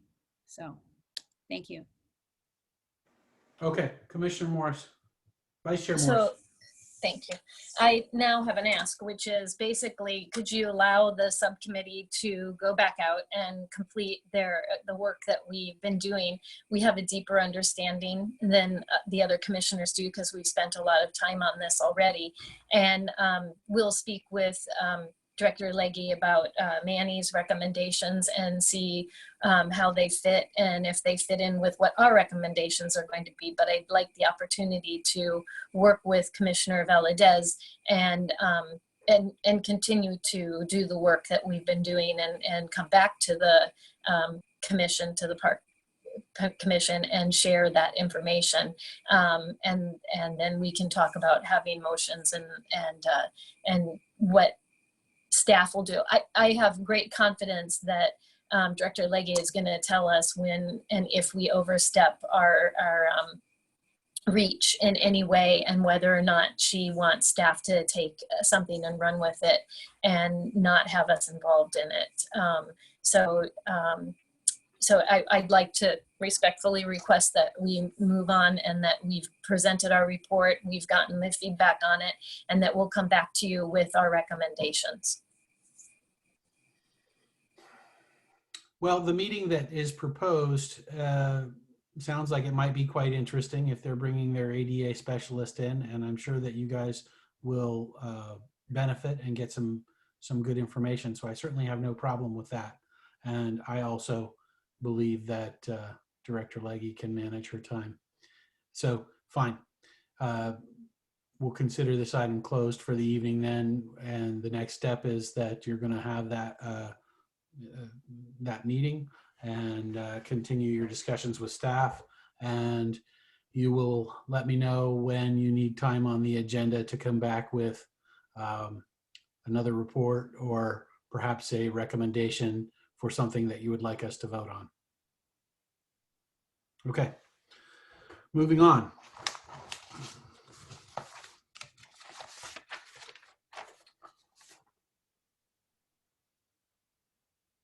November meeting. So we do have some scheduling issues in flux right now. And part of it is related to the dog park subcommittee and our mandate to come back to council. So Donna, can I just hand this to you and let you sort of run this portion of the discussion, because you got your finger on it more than I do. Be happy to. So the first part is Commissioner Corrigan is not available for the meeting of Wednesday, November 10th. That's our regular meeting. I just want to make note that on Thursday, November 11th, it's a holiday, Veterans Day, and the 12th, Friday, is our normal day off. So for staff, we have no problem working on the night before to a 4-day weekend, but it makes it a little rough. So we have an opportunity to either cancel the meeting in November or reschedule it. So that's one part, and I'm going to put it to the side for right now. The off-leash dog park pilot program was approved by council through an ordinance. The ordinance stated that the program should run 181 days, which is approximately 6 months. So that would take it to exactly September 28th. And then within 60 days, they wanted to see the recommendation from the Parks and Recreation Commission on what the next steps might be, a summary and evaluation of the off-leash pilot program. And 60 days would take us to November, a Saturday, I think, November 27th. So the council is not having their normal meeting on November 23rd. They have moved it to November 30th. And so in talking to both Commissioners Corrigan and Vice Chair Morris, they felt like it was a little squishy for us to do a quick turnaround within the 60 days of council. Technically, if we were to present our recommendations, let's say the subcommittee presents their recommendations to the commission at the regular meeting of October 13th, the staff report by both the commission and staff, myself and Manny would provide the cover staff report, it would be due to the city clerk and the city manager, risk manager, and finance director by, I believe it's November 7th. And then it's a 3-week window for it to be reviewed and, commented on it, etc. And then it's posted at least a week before the November 30th meeting. And so one of the ideas was we have our regular meeting in October and focus solely on the dog park topic. And then we perhaps take November off. That was one of the suggestions. The other thing, based on the information that we will be working on with Commissioner Valadez and Vice Chair Morris related to the Inclusivity Park project, I'm not sure if the idea is to bring that back in October or November or even December. So a couple of things to talk about. Let's give that some time. Let's give that some time. I don't want to see that back on the agenda in the next meeting or two. We need to let that percolate. Why don't we have the November meeting on the 3rd? And that will give staff the 3 weeks that are required to move that report through to council. So I guess the question per the agenda this evening is what you would like to do with the regular November 10th meeting. We can talk about the other. I would like to reschedule for November 3rd, the Wednesday preceding. Okay, we just need a vote. Yeah, well, we can discuss it before we vote. So does anybody have concerns about that? Well, if Chair Daly has made the motion, I need a second first, and then you can discuss it. I'm not motioning that we change it to the 3rd just yet, Casey. Okay. We're discussing it. I'll wait. Well, I'm certainly in favor of it. Thank you. Okay. Commissioner Valadez? Chair Daly, you made the comment, let's let that percolate. You don't want to hear back from us in a meeting or two. Is there a specific reason why? We were going to let the gate, just FYI, we were going to let the gate be Director Leahy's and Director Hernandez's decision about when to set up the meeting with landscape structures or anybody else. And then let that be the determiner. We're not talking about whether or not this is coming back on the agenda right now. We're talking about whether or not we're going to reschedule the November meeting, and through the normal process of setting the agenda for meetings, we will identify the appropriate time for the increasing inclusivity in the parks. We'll find the appropriate time for it to come back. It might be appropriate that it comes back right away. I don't think that that's going to be the case. Right now, we're talking about moving the November 10th meeting to November 3rd. Vice Chair Morris? So I don't have a problem myself with going to November 3rd for our meeting. I just want to make sure I'm clear on some things with Director Leahy. So we will be ready as a subcommittee to present to the entire commission on the 13th. So we're planning on being ready to do that. So then the question would be, well, we're ready to do it. We need staff to be able to provide things to us in order for us to be able to do that. And that's what we need to hear back about, whether or not they're going to be able to give us the information we need. And I'm assuming they are. So, so we're planning on doing the 13th. If we do the 13th, the only reason we weren't going to do the 9th with the city council was for absence, travel reasons.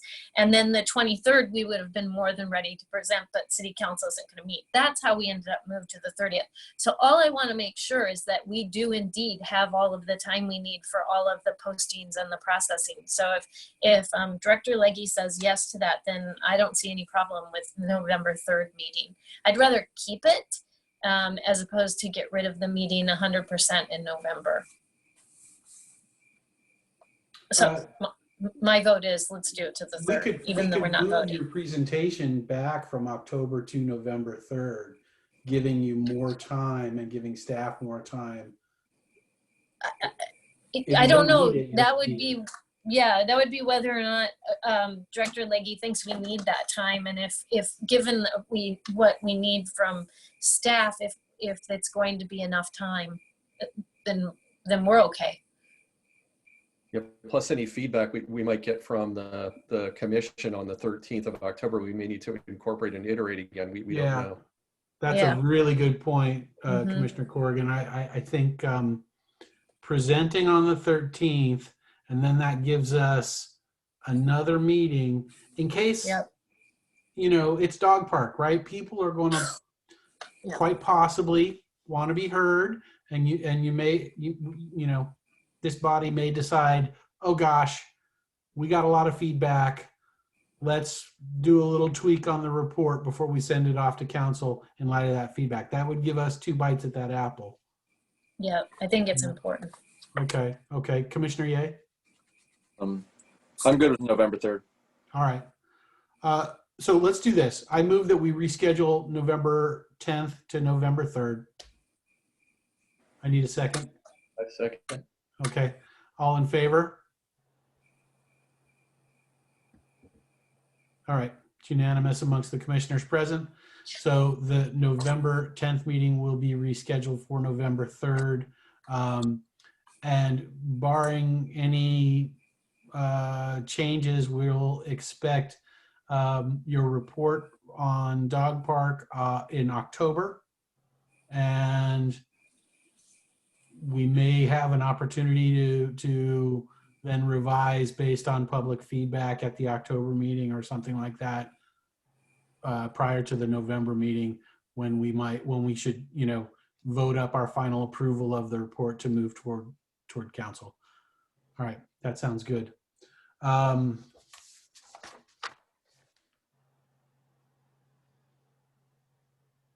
All right, the next item is informational, and that's to receive information and announcements from city staff. Donna?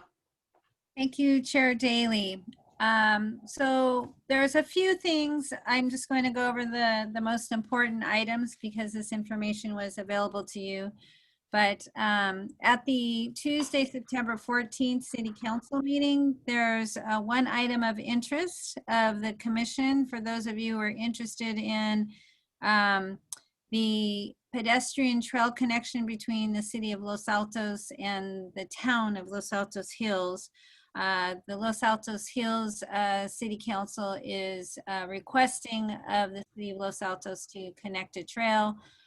They want to pay for it and they want to pay for the maintenance. And so this is just a first initial introduction, and that will be on September 14th.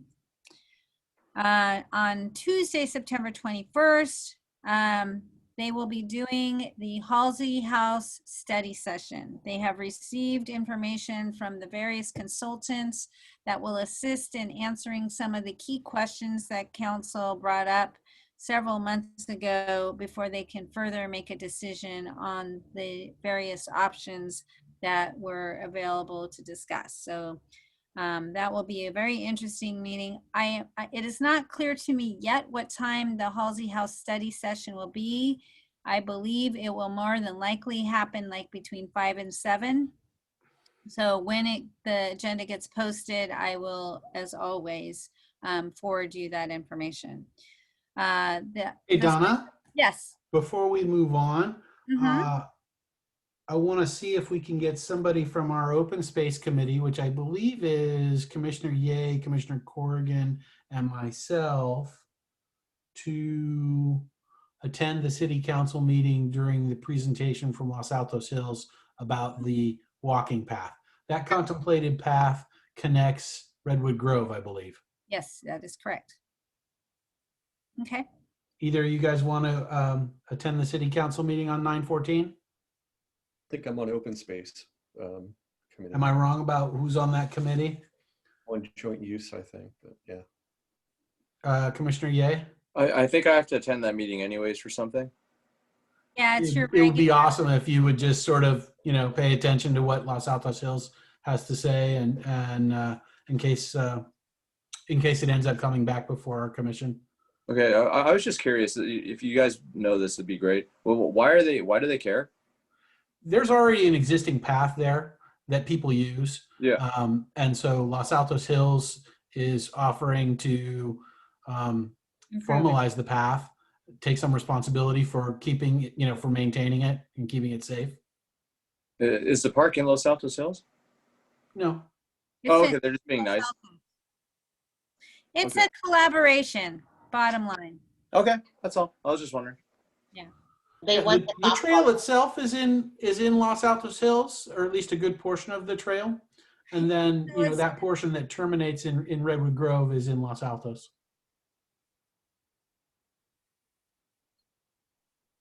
Okay. Any other questions? And this is being led and prepared by the engineering department. And so is Halsey House. As you know, Dave Breeze has been working on that project. And I might as well let you know, because it's public information, Dave Breeze will be retiring in October. So we're going to squeeze every last ounce of his. It would be interesting to see how candid he's willing to be on his way out. That's a topic that might benefit from some candor. Yeah, could be. So we will miss him. So he was my supervisor 20 years ago and hired me when I first worked for Los Altos. So he will be missed. The second item, which this commission was also interested in, was specific to the parkland in the Civic Center, specifically the soccer field and the baseball field. They're going to be doing a zoning amendment, so that is on the 21st. And then tentatively, they will also be doing an update on the park and lieu fees. Can we just pause for a moment to Sure. clarify what that zoning amendment means? In essence, there is a portion of Hillview that is used as a park, but is not currently zoned parkland. So there is interest on the part of some residents in rezoning it to protect it. Is that a fair summary, Donna? Well, the report has not been posted yet, so I don't know what exactly it says, but the introduction says this. Proposed ordinance adding a public land protection overlay district to Title 14 zoning of the Los Altos Municipal Code that will provide for the protection of city-owned property by the requiring voter approval of the sale or transfer of title of any city-owned land to which the public land protection overlay designation is applied, and voter approval to remove this designation once it has been applied. The proposed ordinance relates to organizational or administrative activities of governments that will not result in a direct or indirect physical changes in the environment and therefore is exempt from CEQA. So basically, the reason why we want to protect the parkland is so that somebody cannot develop it. And so by changing the zoning in this way, it will protect the parkland.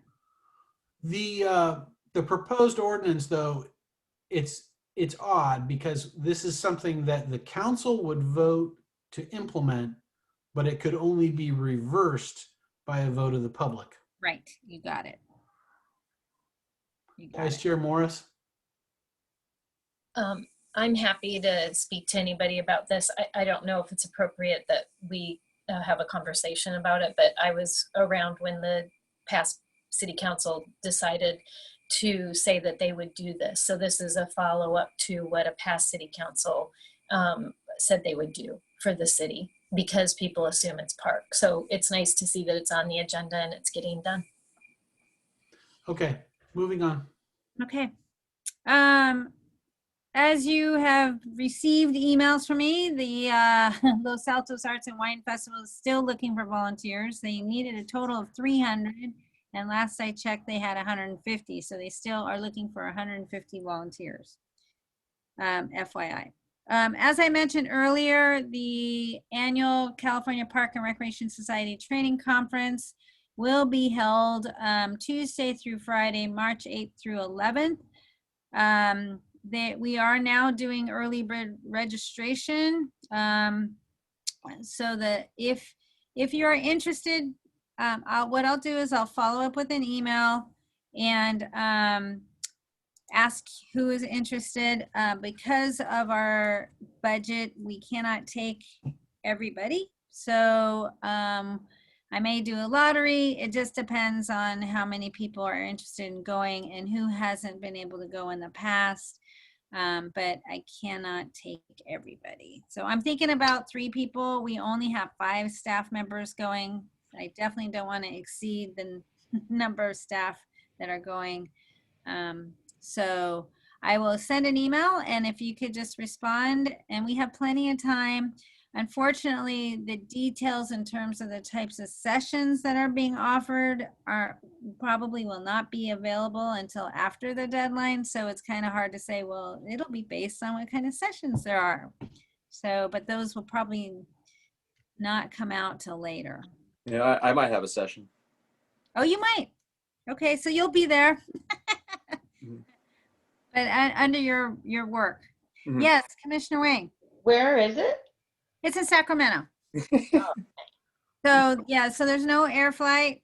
Just we probably would reimburse you for mileage, but we would encourage carpooling. So, and maybe even sharing hotel rooms if you're comfortable. Yes, Commissioner Valadez. Excuse me, I was going to ask the same question. Oh, okay. Yes, in Sacramento at the convention center right downtown. Sorry, it's not in Hawaii or somewhere fancy like that. Vice Chair Morris? So because we don't know what the sessions are going to be, first off, it looks like it's all going to be in person. So Yeah. I'm assuming that they'll clue you in on what they're going to be doing for protocol for COVID, because that doesn't seem to be going away. And then secondly, what if you do this, lottery kind of idea, and then the sessions that are there, the people that are signed up don't want to do them, but somebody else does. Is there a way to transfer the name or? You guys can work this out offline. Okay. You guys can work this out offline. Yeah. Donna will circulate an Okay, email got to it. see who's Thanks. interested Thank you. and work it out offline. The Are last there thing, any other announcements, Donna? one more thing. I just wanted to let everybody know that starting in October, unless the governor or the county says different, we will meet in person for our October Parks and Rec Commission meeting. And it will be held at the community center, 97 Hillview, in case you don't know the address. So Okay. we will provide details in terms of We're location. gonna break in. We're gonna break in the community center right with dog park. That's right. And we are no longer going to allow wearing slippers during the Parks and Recreation Commission meetings. No sweats. No slippers, no pajamas. No. I'm really? not sure where the rest of my wardrobe is. Wear what you want, but we're going to make fun of you. Uh-huh. I wore flip-flops at our meetings in person. We must represent the city well. If Okay. that's it for announcements, it's almost 9 o'clock.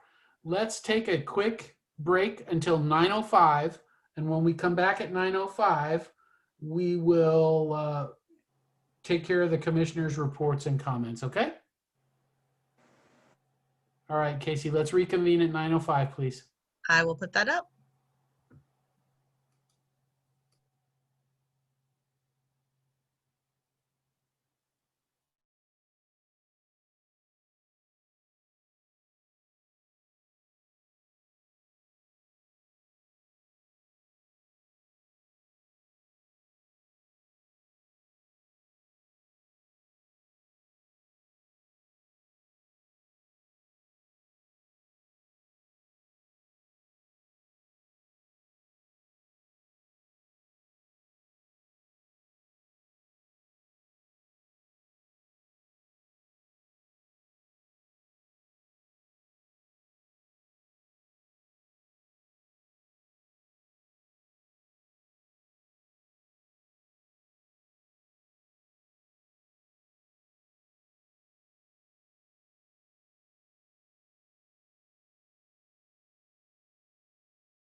I saw him, Casey. I just got my invitation to the ribbon cutting ceremony. That was quick. Yes. I hope you attend. Or volunteer, or both. Yeah, it's very exciting.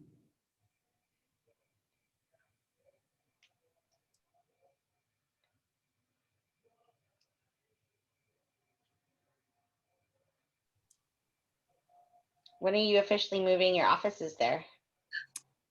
We moved our boxes at the beginning of September, and this week and next week, I mean the end of August, and then this week and next week we're unpacking. So you're gonna actually start working from there before the ribbon cutting? No. Well, if you consider unpacking, working, yes. I mean, we're putting paper away and dishes and, hanging pictures, Supplies. supplies. Yeah. But we're technically working from home until October 2nd. Chair Daly, may I make a comment, please? Sure. I heard from one of our commissioners they are not available November 3rd. I see. So I don't know if you want to discuss it again. I don't know, No, I don't. Okay. Okay. So anyway, We were going to be minus one commissioner for November 10th. So yeah. it's unfortunately, it's kind of a zero-sum game. Yeah, we could go all over the month. It is the way it is. Okay.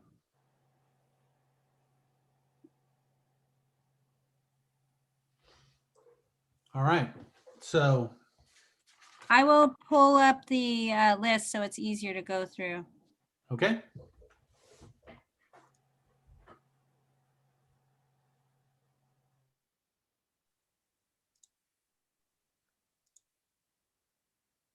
There you go.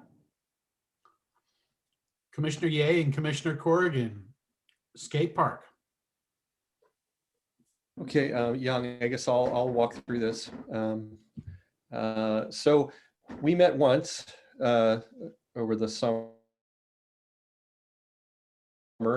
We met with Donna, Bridget, and Casey, and one of the intents was to understand the registration data. What was the usage of the skateboard training classes run by SkateWorks, and the numbers. And I'm sure Donna and Casey can reflect this, but my understanding I heard was that this is the most well-attended class in 7 years.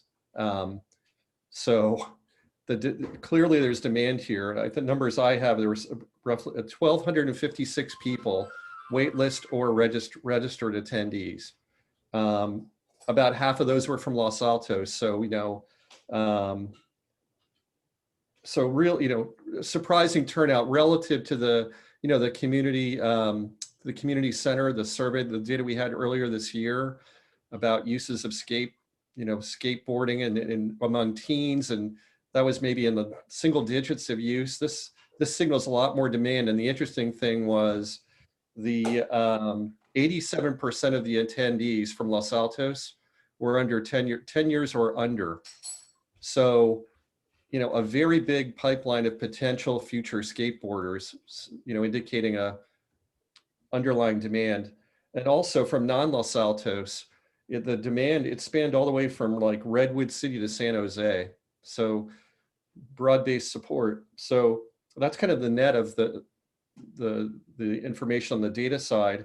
So for the next steps we discussed were, one, Bridget is working to schedule a meeting with Commissioner Ye and I and Jason, who ran the SkateWorks program, to understand his views and what, his assessment of demand and, usability of sort of a portable skate park, a bunch of just a dialogue about where he thinks this trend is headed. Casey, we mentioned with Casey, there may be a potential to survey neighbors in the surrounding neighborhood about their views of what happened during the classes. Was, you know, any issues with noise, traffic, you know, that kind of thing. And the initial feedback, again, chime in everyone, but the initial feedback was there weren't any complaints at all. There was no negative resident feedback about those, you know, 12 or those, you know, I guess 1,000 attendees at the classes.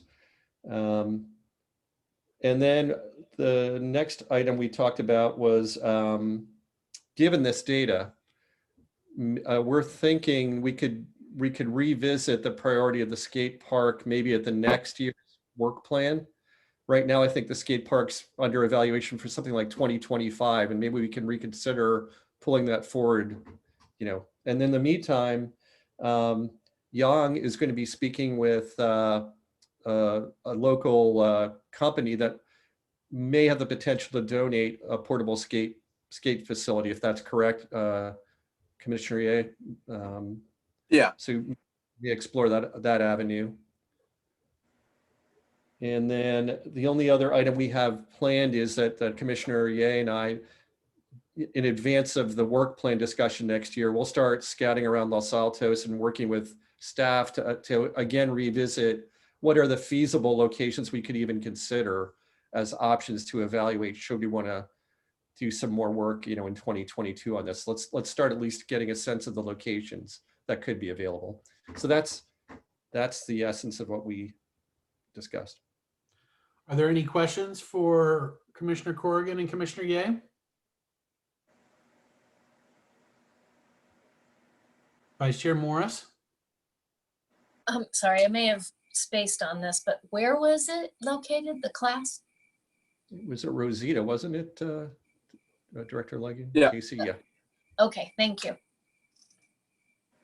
That's really encouraging, you guys. I'm very excited to hear that that there's, you know, so much demand, and that the program was such a success. I hope it leads to something compelling. All right. Oh yeah, just Commissioner Daly, can I just add something, because Commissioner Corrigan pretty much covered everything, and then did a really good job. The Los Altos, even though we're not known as kind of promoting this kind of thing, Skateworks is basically the only skate shop between us, San Jose, and Redwood City. So we're kind of like that bridge shop. So it's like if anyone wants to go get something, they kind of have to come here, which wasn't the case, you know, back in the Tony Hawk video game era, but that's what it is now. I shop there all the time. Both my kids and I make a habit of going in there. We love that place. All right. Performing Arts Subcommittee, Vice Chair Morris and Commissioner Wang. We do not have an update at this time. That's fine. Thank you. Off-leash pilot program subcommittee. I think we may have talked through this in our scheduling discussion. So if you want to say more, that's fine. But if you don't, that's okay too. I can give a few extra points to this, Sure. not much, since we'll be doing the full report later on. But one item is that Vice Chair Morris and I had about 29 visits since the last meeting. We've tried to keep monitoring what's going on over at the Hillview site. We've had 3 subcommittee meetings to help formulate, you know, what's the additional information we need, and what are some of the early findings we want to start generating in the report. We did work with Director Legge we acknowledge that the off-leash pilot ends on September 30th. So, you know, she'll be working with the rec department to develop signage for Hillview. We provided some high-level feedback on what should be on that signage. We also plan to, Vice Chair Morris and I plan to walk around the neighborhood adjacent to Hillview, you know, in the coming weeks, just to get feedback from the neighbors themselves, a dialogue, as opposed to the quantitative surveys that have been done online. We just want to get feedback walking the neighborhood and have a discussion what their views of continuing or you know, what would be adjusted, but just get some dialogue with the neighbors to understand. And I think that's it, unless Vice Chair Morris has anything else to add, or anyone else. Okay, so Open Space Subcommittee. Turns out that I was mistaken, Commissioner Corrigan, earlier when I mentioned your name in association with that subcommittee. It is Commissioner Ye, as I mentioned, but it's Commissioner Lindermeyer, Commissioner Ye, and myself. And the report would be nothing to report other than this interesting development about a potential path connecting Redwood Grove and Los Altos Hills that Commissioner Ye will check on at the City Council meeting. So Jedi Subcommittee, is there anything in addition to the report that you guys made tonight that you would like to talk about? No, I think we covered it. And other than we did discuss maybe it would be after the holidays that we'd come back. So that's it. That makes sense. That's consistent with what I would hope for. Outdoor Adult Fitness Equipment Subcommittee is one that I work on with Commissioner Wang. Commissioner Wang, would you like to talk about the meeting that we had this month and where we are? Yeah, so we had a great impromptu chat in person at the Art in the Park Festival with Donna. I think that festival was in Lincoln Park. And I think we got really excited sort of after being in Lincoln Park, as, that was, a great potential location to locate, some of the, adult fitness equipment, sort of, in the vein of you're sort of walking and then you sort of stop and, you do a little bit of, exercise on equipment and you continue walking. So we were really excited about that. And then we talked about scheduling a time, which we haven't done yet, but we talked about scheduling a time, to go around and just do a park tour with, priority, looking at, some of the other parks that where it would make sense to potentially look at putting a cluster format of adult fitness. So you have one format that's sort of along a walking or jogging path that can be incorporated as part of someone's, kind of activity. And then another installation that's more sort of a cluster following the trend of locating adult fitness equipment where playground structures are. So we talked about doing that, and we do need to schedule that. And then we, sort of talked about, one of the things that we want to do is understand, what is kind of the equipment that's available out there from the different manufacturers. And Director Legge, she had a great idea of targeting the Parks Conference in March, because all of the exhibitors are going to be there, and there'll be a big sort of show floor, and we can, talk to people in person and look at, kind of, hopefully there's, some exhibit. If not, there should be pretty pictures. But just to get ourselves to a point where, in March, when we go, any sort of combination of us go, we have an objective of sort of, setting up meetings, with the manufacturers and looking at the, looking at what might be available. So we're going to march towards that. Any questions? Okay. School District Collaboration Subcommittee. We have not met. We remain in limbo to a certain extent based on guidance from council, which was that they wanted us to sort of wait until they told us what to do. And so we're waiting, as indicated. Sustainability and Energy Independence Subcommittee. I would like to report on what we've done in the city with the Climate Change and Adaptation Working Group. The city hired a consultant, Kristen Cushman, to come in and run a series of focus groups. There were 4 meetings in all that were geared toward gathering information from the community representatives, from leaders in the community about, some of the key issues. The other thing that this group did was they did a carbon inventory to understand what the city of Los Altos's carbon footprint is. Now, the last time we had a climate change and adaptation plan was, I believe, 2012, maybe 2013, one or the other. But nonetheless, it's been a while, and that plan had certain goals, and they were fairly aggressive goals for how the city would modify different practices to achieve reductions in the carbon footprint. And despite those goals being aggressive, the city did a fine job and met the goals of that earlier climate action plan.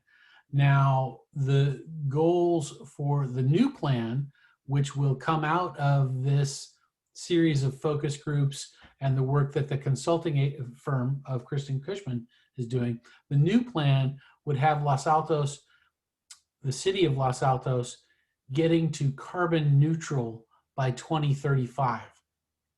This is a particularly aggressive goal, but at least in the eyes of the consultants and many of the stakeholders who were present in the series of focus groups, it's an appropriate and attainable goal, but it's going to involve some things that are aggressive. And so the consultant will come back with this climate change and adaptation plan, which will involve changing behaviors in the city to reach carbon neutrality, and will involve some important recommended changes with regard to adapting to the climate change that we already know is underway. And a perfect example of that is that we know that PG&E will shut off power.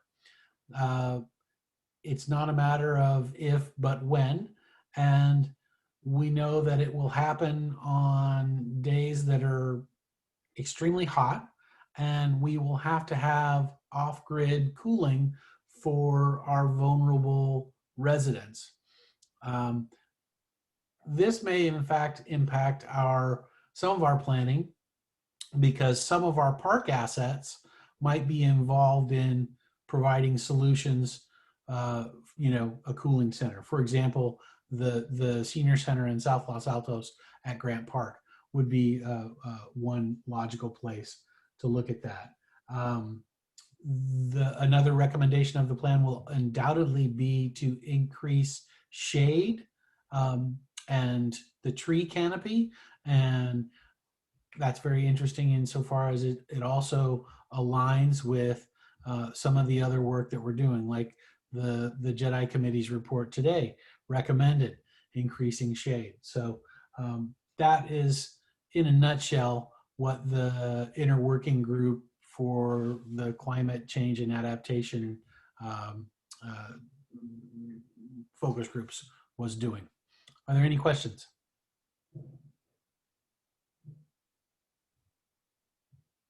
Okay. Grant Park Subcommittee, we continue to be on hold and have not met. Program Resources Subcommittee, Commissioner Wang and Valadez. We don't have a report at this time. Okay. So this is normal we've got, 10 subcommittees, give or take there. It's quite normal for a few of them, even half of them or more, to not necessarily have reports. We're seeing some very good work coming out of a couple of the subcommittees. And I just want to express my gratitude and appreciation and say that that's great. That's good to see. It's perfectly normal that we would have a few front burner issues that we're working on and quite a few that are on the back burner. That's how the work plan is structured too. So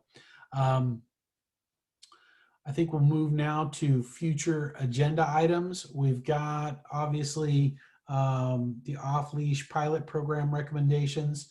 I plan to have that on the agenda for the October 13th meeting. Are there other items that commissioners would like to see agendized in the near future? Commissioner Valdez. I have two. One is a return of the Jedi Subcommittee. We don't have a date yet. And then the other is, I'd like to propose, I hope this is the appropriate time to do it. Please correct me if I'm wrong. It seems like we have the adult fitness, the skate park, and the Jedi Subcommittee park inclusivity projects. They kind of have, the Venn diagram amongst the three projects, has some overlap. And I'm just wondering if it might make sense at some point here in the near future to have a workshop and, an actual separate meeting so that all the committees could get together. I guess we could do it at a commission meeting, but I like the idea of something that's devoted, like a workshop. I'd like to hear feedback on that and potentially have that agendized in the future.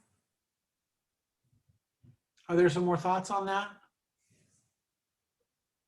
Vice Chair Morris? So I would say that it might be a good idea, and it's been tossed around a couple times, that we do have some focus on how we overlap as subcommittees, and so that we're working together. I can give a specific example where at McKinsey Park in the front, where that climbing structure is, Commissioner Valadez and I are eyeballing it for something, and I think the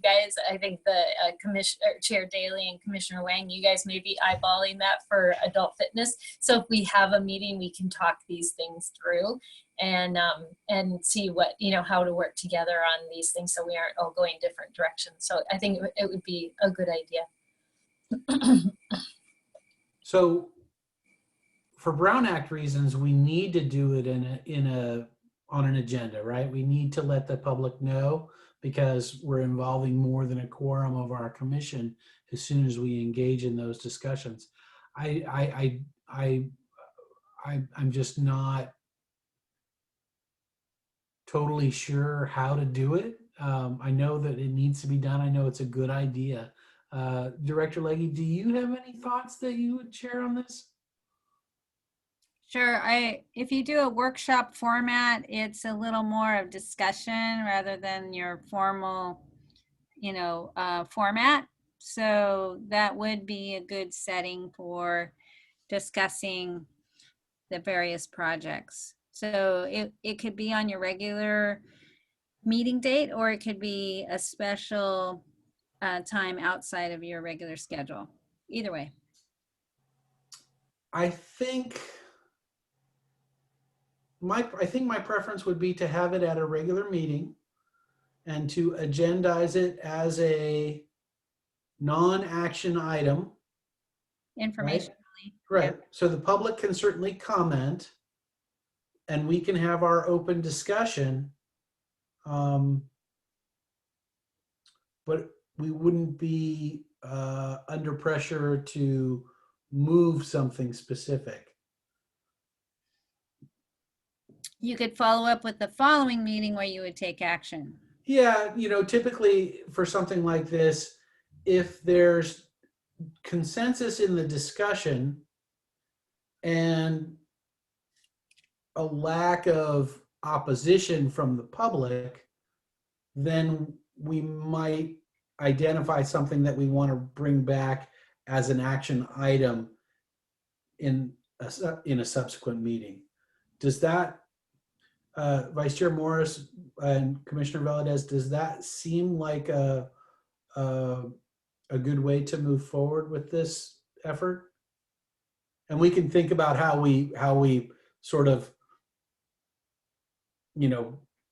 manage the show, so to speak, once we agree to put it on the agenda as an information session. Okay, And Donna, I'll leave it to you as to whether or not we call it a workshop or what, or how it's reflected on the agenda, what the appropriate language is. Yeah, Commissioner Ye, you're on mute. Oh no, I had nothing. I was just holding up my sunglasses. Oh, okay.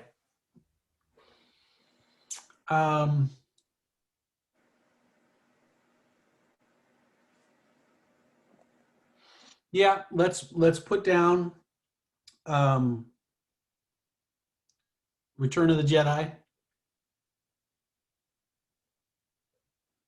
I don't think October is appropriate, and I'm skeptical about November, but perhaps it's December, or maybe it's after the holidays. I see Vice Chair Morris, and she had previously said this evening that I think after the holidays were the words that I heard from her this evening. Is that? That's correct. And actually, Commissioner Valadez and I talked about that, but I don't know if she heard me, but I mentioned it to her and said, I think it's probably going to be smarter after that, because we have the dog park stuff, and I'm on that. And I can also list it as to be determined, Vice Chair Morris. Yeah, but Okay, at least great. it's there, right? It has a placeholder, and we know that there's work in progress there, and that we're going to bring it back for further review. And we have to work with staff on this, and they're busy, you know, with the whole community center stuff. So we need to work with their schedule. They are quite busy. Yeah. But they're not so busy that they couldn't make a recommendation. I mean, the head of maintenance made a recommendation. Yes, We just that's didn't- true. It's nice. I'm glad he weighed in. So did, was it Dave Breeze, I think, weighed in too. So we have some things to consider. Okay. Okay, Commissioner Ye?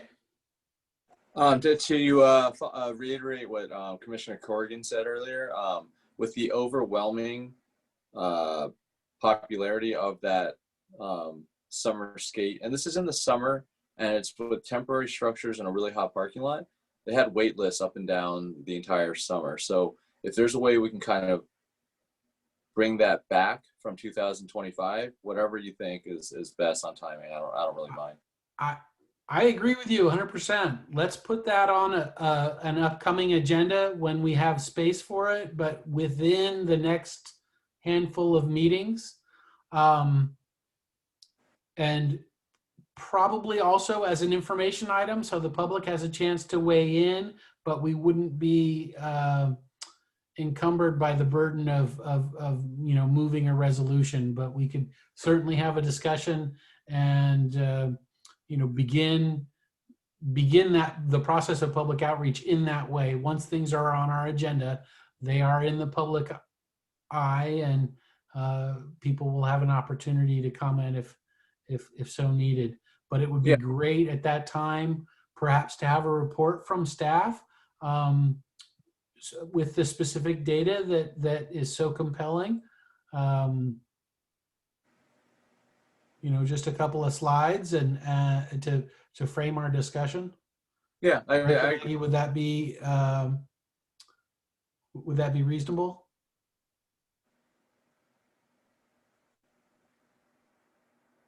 Director Legge, would that be reasonable to get? Oh, okay. Yeah, and I don't think it's going to be the same thing as the dog park. It's really easy to demonize the dog. It's really hard to demonize like an 8-year-old.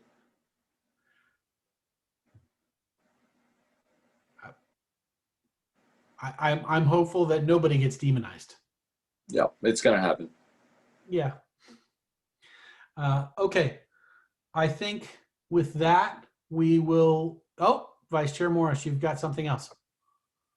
I have two things. Yes. And I'm not sure for potential future agenda items. One would be music features, to discuss those, and no hurry on this idea. And the other is, I've seen this in other parks, specifically in San Francisco. There's sort of a story where you go up and it's an author's book is actually printed, and it talks about nature, and it's for children. So the signs are low, it has this story to it. and children read it, or their parents read it to them, and then they talk about the nature aspect of what's near them and whatever way is appropriate to that story. And I received an email recently from one of the groups, my many emails that I get, and they were talking about putting in storybook features into parks. And I was thinking it would be interesting to have on our agenda sometime the opportunity to talk to each other about different ways that might be ways to enhance our parks, to bring people to them that are different. Maybe they're temporary, maybe they're not. But I know that staff does that also. But one of our goals is to bring more people to the parks. And that might be a really cool thing, the stories, the music, whatever it is, but we could brainstorm about some of those features, maybe that we've seen in other parks or that we've received in emails, and see if we want to do anything with that in the future. Anyway, that was just maybe a future agenda item for next year. And it went with a thud. May I, Chair Daly? Yes, please. I think it just triggered a thought that this may be an opportunity to collaborate with the museum, because they have, I don't know if the story features is a standard story or if we get to create one based on our community, but the museum would be a good partner on something like that.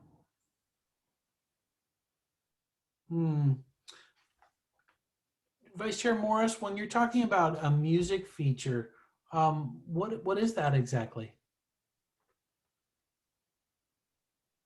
There are all sorts of music features that can be added to parks, where people can walk up, roll up, whatever, however they get there, and play different instruments. And if you go to, I think Playcore, if you go to their website, they have just a really great representation of different options, but also they have some, I attended a little webinar they did. They do webinars on a regular basis. Of course, they're trying to sell their product, but it's an interesting way to get more people involved. So say, take McKinsey Park, that space, if the rehab people came into that space, they'd be able to play these different instruments. It's really good for cognitive development in children, and it's also extremely good for rehab for people who, maybe have cognitive struggles due to an accident or a stroke or something.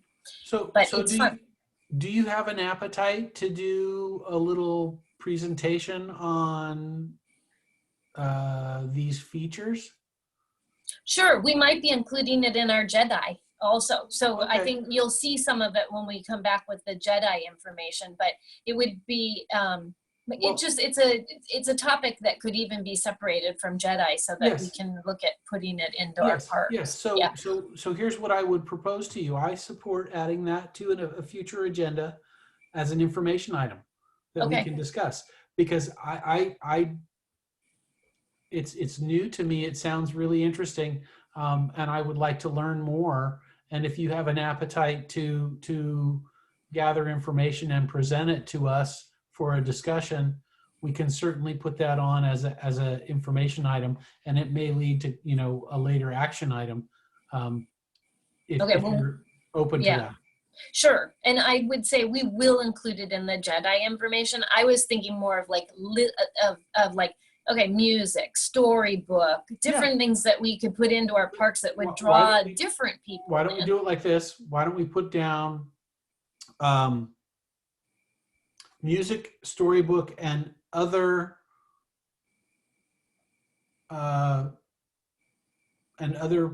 possible features. They're called engagement information features. Item, and we'll see when we can fit that in. Maybe it ends up being a good December discussion, or maybe it's, as you said, we've got dog park the next 2 meetings, so but it might be good for December. So I support adding that to future business. Great. And just so people know, October 13th, I do think that meeting will go late. I do think the public will be in attendance. So I'm already getting phone calls and emails.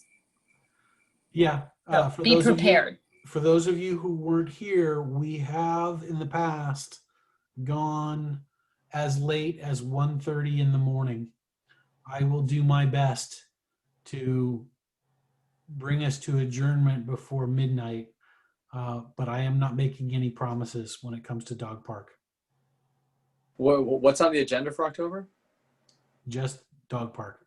We're going to keep it to. What's the agenda item? Oh, report of the subcommittee on the pilot program. It will Sounds.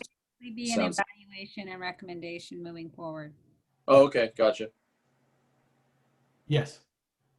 So, with that, we are adjourned. Thank you, everybody. Bye. Bye. Goodbye. Thank you. Thank you, all your work. Thank you.